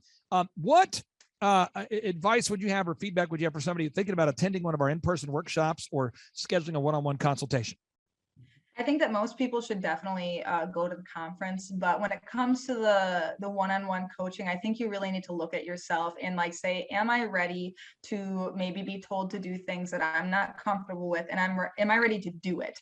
Because you can always hem and haw and go back and forth, but if you're not ready to implement anything, it's probably not a good fit because your coaches are going to push you, and that's the whole point. You're paying them to push you. So if you're not ready and willing to make changes, then don't bother.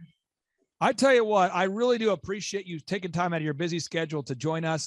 I'm so excited about your growth there, and hopefully we'll see you in December. Are you coming in December to the conference?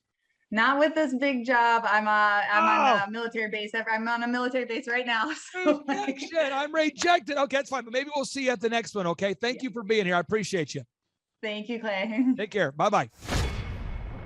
Okay. Hey guys, my name is Stephanie Pipkin. I own Serene Clean, and this is my grandma Sue. And we are gonna briefly just go over the Dream 100 drop-offs that she does for Serene Clean and how it has really helped grow our business and spread the word of our business in our area. So just a little background on Serene Clean and working with Thrive Coaching. So I've used Thrive out of Oklahoma for 2 years this month. And when we started working with Thrive, we were at about $200,000 in revenue a year.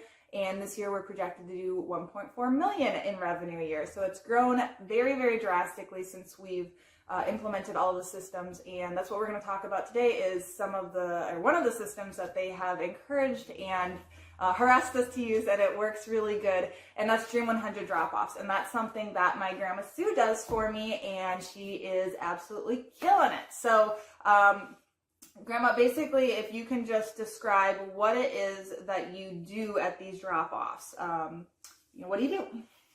When I get there, of course, I introduce myself and the business, and I just tell them that I am a business-to-business call. I am not there to sell them anything. I'm just there to introduce them to a new business in our area. Mm-hmm. And what do you bring and leave with them? I actually have a little gift for them, and then a sweet treat, and I have the paperwork that explains all about Serene Clean. And as I'm talking to them, I try to like give a little bit of talk about things that would encourage them, makes it a little more relaxed and casual. And then I do sign my name on all the things, so I tell them that they can't forget me, and put a little smiley face with it, and leave them as I go. Then I say, and here's a sweet treat to get you through the day. So basically she just goes, gets a box of donuts, hits all her stops for the day, and what she's leaving behind is basically a sales sheet that explains like what makes Serene Clean different, and on the back of it is commercial references of companies that we already cleaned for. So the whole purpose of this is to get us more janitorial accounts, because those are excellent accounts for us. And what the thing she's also asking is, you know, how do they clean now? And you know, are they using a service now? How happy are they with it? Like, is there any issues? And who are you usually talking to? Are you talking to the receptionist? Who are you talking to? It's kind of split. A lot of the businesses I've been to recently, I've actually talked to the owners. If it's a large business, I'll be talking to the lady or person, it's usually a girl, at the front desk. And I ask her, sometimes they don't know or they don't tell me. And sometimes they do know, so it just works out really well to find out from them, do they have a cleaner? And like a lot of them that I talk to the owners, they actually are doing a lot of the cleaning themselves. So it just gives me a little heads up too of what they're doing, and then I pass it on to Steph. Yeah, so then at the end of her stop, she types up a little synopsis of who she talked to, what was the reaction, things like that, and, you know, is there room? Because really, the goal of her doing this is to get the foot in the door for me to do a walkthrough and bid an account. That is the whole purpose of this. And overall, how would you say the reaction is? It's been really well. You don't know, but I get excited when it's a great day and the sun is shining, and sometimes it's snowing, but whatever. When I have a great day and everybody's just happy to see me, it just makes it a fun thing to know them. And I've been from the area for a long time, so a lot of times I see old friends also while I'm out. Yeah, and this has worked really well for Grandma in particular, because it's just coming from a very not salesy place at all. It's not, you know, they're not trying to sell, she's just trying to introduce them, and it's very, you know, a lot of people are just so like turned off by, you know, like very hard selling, and so it's just like, one, getting them with the donuts, like nobody will turn that down, and then really it's just, yeah, a very friendly thing. And this is like a long game thing. Almost never is it the first stop that they're gonna, you know, have us do a walkthrough. A lot of times that sheet will sit on a desk for a long time, and then when they're ready to go, and you know, they're either pissed off about their current service or they're just overwhelmed doing it themselves. Who was that, you know, lady who dropped off the donuts? Where is that sheet? Serene Clean. And then it's top of mind, and it's just really impressive. And so kind of like the highlight of her doing this, she's done this. How long have you been doing this, did you say? 8 months. 8 months. She got me a walkthrough at a very large manufacturing facility who is like a dream client. It's daytime commercial, Monday through Friday. Like an amazing account, like who I would wildly want. And she got me a walkthrough, and we ended up winning the bid and have been cleaning for them for 2 weeks now. And that's like a $5,000 a month account. So it's significantly impactful. And again, this is long game thinking of, you know, she's making these introductions, and, you know, we've gotten plenty of smaller accounts as well from her doing these things. And, you know, just being consistent, you know, that's the biggest thing is, you know, you do this every week, right? Right. Every single week, unless we have a significant snowstorm, every week. And it's fairly, you know, inexpensive from, like, for us, we always do the donuts. I've tried other things, but the donuts just seem to be a hit. And yeah, I just know a lot of people are hesitant to do this, but if we can do this in a small town and to have that kind of success rate, and it really, we just want to be top of mind, and it's working, and it's growing the business really, really well, and it's just fun to work with Grandma. So yeah, so that is how we do Dream 100, and it's working great, and we just say go do it, don't be scared, just make yourself do it, basically. And for me, I don't like to do it, but I knew Grandma would be great at it, and so this is one of those things of delegating and outsourcing if you don't want to do it. But if you don't have somebody to do it, you need to do it, because if you don't, your business will just not grow the way you want. So yeah, that is how we handle this. So thanks, Grandma. My name is Elizabeth Walker. I own a business, Nook and Cranny Homekeeping LLC. I was looking to learn pretty much anything there is to learn about business. I'm a new business owner, less than a year. So I really needed to know everything about everything.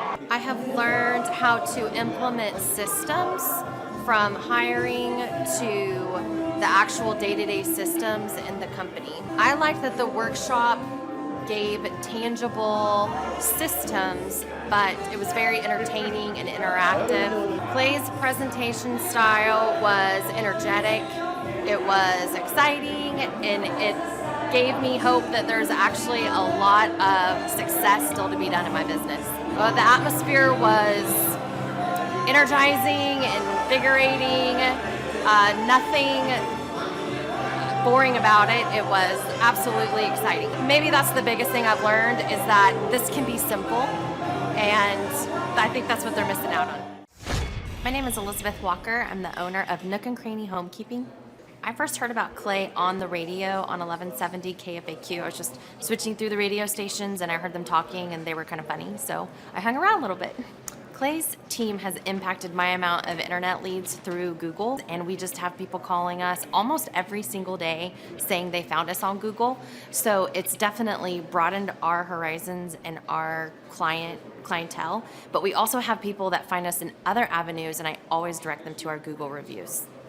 The typical interaction during our weekly meetings is fun, it is accountability, it's an hour of hard discussions and a lot of learning. We try to laugh. I always share concerns I had during the week. The team always asks me what I need help with, and then they help put me back on track where I need to be. Every business owner needs Clay Clark and his team because they put a path out in front of you, a proven system of success, and then they coach you along the way. They don't do it for you. They don't hold your hand. They just stand right beside you. They cheer you on. They share with you what you need to hear, whether it's good or it's bad or it's what you want to hear or it's what you don't want to hear. Every business owner needs that accountability next to them, that proven person next to them that can keep them going.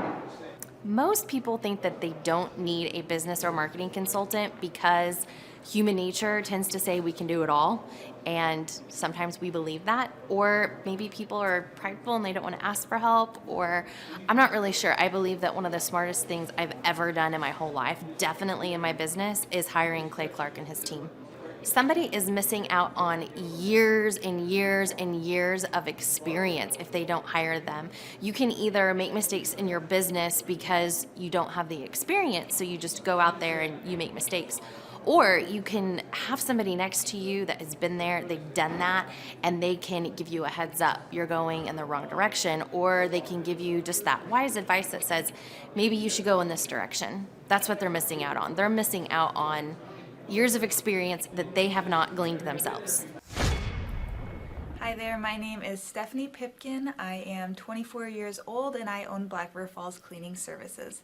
We opened in April of 2019 and it is now mid-June of 2020. So I wanted to talk today about the success and growth I have achieved by implementing the Proven Path with Clay Clark's team and my business coach Luke from Thrivetime. It has been insane to say the least. I started working with them in mid-February of this year, so we're about 4 months in of working together, and it has completely transformed my business in pretty much every facet.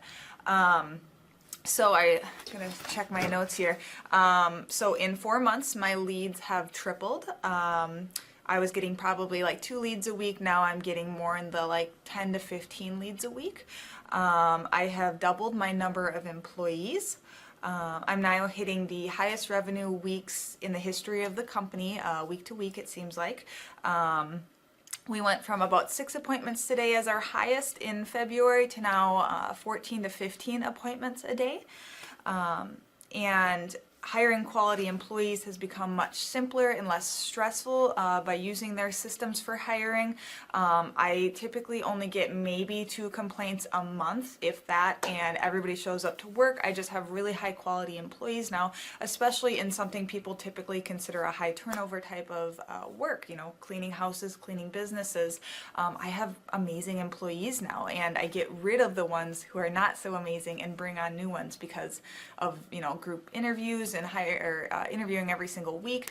It's just been great, and I don't waste as much time on low quality candidates anymore. I have successfully gained our second largest commercial client, and this was during COVID. So again, I started working with Luke and Clay in February, and then COVID hit in was mid-March or so. So for the entire month of April, we were shut down residential, April and May, I believe.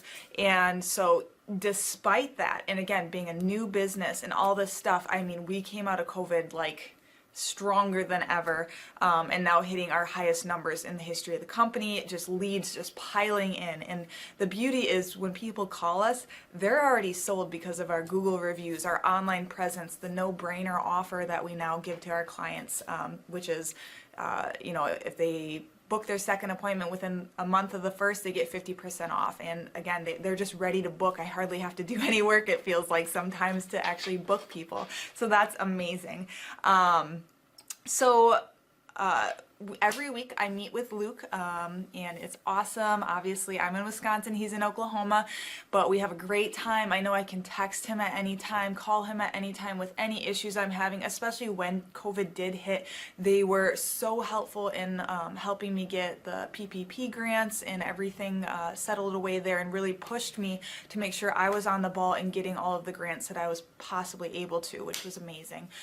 So they've just been such a wealth of information, and when I'm freaking out because, a burning fire is happening, Luke's there to calm me down and, back me off the cliff edge. And it's just awesome to have him, as a resource there. So every week we meet and we have a big tracking sheet. So we track all my leads, we track my numbers, where the leads are coming from, any complaints. I love my tracking sheet. I know it's probably a little extra, but I love it because I can see everything that's actually happening in my business. And this is so important because it's not like I'm just saying, well, I feel like it's busier. I know if it's busier, and I know, are we making a profit every week? Why or why not? It's just amazing. And then I'm tracking my Google reviews, tracking my competitors' Google reviews, and Luke is always pushing me to get more reviews, even though, I was not very comfortable with that at first. It felt just pushy, but now I'm seeing the effects of having a lot of Google reviews, a lot to me at least. It's not very high compared to others, but people are finding us on Google and they're already ready to book because of our reviews. So, going for those reviews has been so integral in having basically easy sell leads. So tracking has been just so vital, and I really enjoy it, actually. So anybody who is skeptical about working with Clay or Luke, the whole team at Thrivetime, I was definitely skeptical, and to me, again, new business, it seemed like a lot of money, but in comparison to other business coaches, especially like specific to the cleaning industry like I'm in, I mean, you're talking like $10,000 a month, and honestly, I feel like I get like that much value out of Luke just by meeting with him once a week. It's amazing, and it has just transformed my business in every single aspect. I mean, I always, aspired to be a successful business owner, and now, I mean, it's not even a question that this business is going to be successful, even if a pandemic happens and you have to shut down. I mean, if I can make it through that and directly because of them, it is absolutely because of them. Obviously, I'm a hard worker, blah, blah, blah, all that. And, I was made to be an entrepreneur. However, having them as like the guiding light of this is what you need to do, and it's very straightforward, doesn't mean it's easy, but it is very straightforward of what needs to be done, and I like that. I like having that step-by-step process, and I love having the accountability, because there's a lot of stuff that they have me do that I don't want to do. It's not fun, but it works, and that, having that discipline to just do the things week after week, regardless if it's dull or boring or you don't want to do it. Luke really pushes me to do those things, which I love. I mean, I hate it at the time, but I love it because I can see how it's affecting my business in a positive way. And I don't want to be just good. I want to be the best, and I see them as an integral part of that. And I will not be the best if I don't have them with me.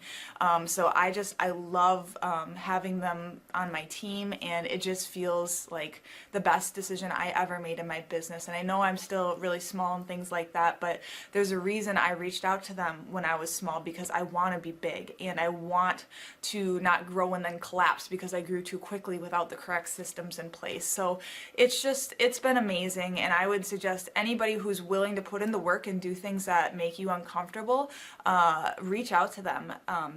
But if you are not willing to change the way you are doing things, if you're not willing to implement a no-brainer, if you're not willing to ask for Google reviews, if you're not willing to write content, really, really boring content for your website so the Google bots find you, then don't reach out. You need to be willing to put in the work as well. And your coach will hold you accountable. I mean, which I love. Again, the tough love is really great.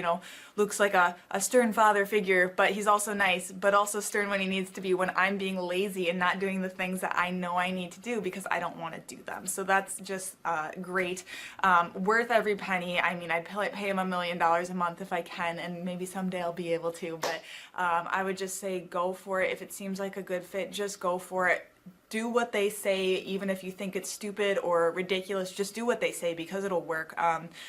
People, when they look at my business, people in my town, they think I'm lucky. They think I'm just, things just happen for me. And, maybe I am lucky, but it has a lot to do with hard work and, perseverance and, working till you cry sometimes. That's just being an entrepreneur, which if you're a business owner, you understand that. But it's having these systems in place of, of course I'm going to be successful. It's an absolute, because I have all this stuff in the background happening, and I have Luke and Clay and everybody on their team working really hard to make sure that I'm a success. And I can tell that they are just so excited every single week when I'm having all these wins and things like that. They're so excited for me. So it's the best thing ever, and I would suggest to anybody to work with them. So sorry for the long-winded reply, but I just had so much to say, and I could go on for hours probably about how amazing they are. But thank you to Clay and Luke and the entire team there, everything you guys have done for me, and I am so excited to continue to work with you for years to come. Clay Clark is here somewhere. Where's my buddy Clay? Clay's the greatest. I met his goats today. I met his dogs. I met his chickens. I saw his compound. He's like the greatest guy. I ran from his goats, his chickens, his dogs. So this guy's like the greatest marketer you've ever seen, right? His entire life, Clay Clark, his entire life is marketing. My name is Kevin Thomas, and the name of our company is MultiClean. We are a commercial janitorial service, and we serve the entire state of Oklahoma and Kansas, and soon to be Arkansas. We have probably grown probably 5 times. I think when we first started with you, we had 60 to 65 employees, and now we have a little over 300 employees.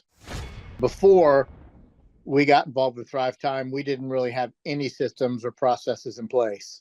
So I've probably been to, in 6-7 years, I've probably been to 12 to 13 business conferences, and amazingly, each time I go, I learn something new, and I'm so excited to bring it back and show the team about marketing and how to implement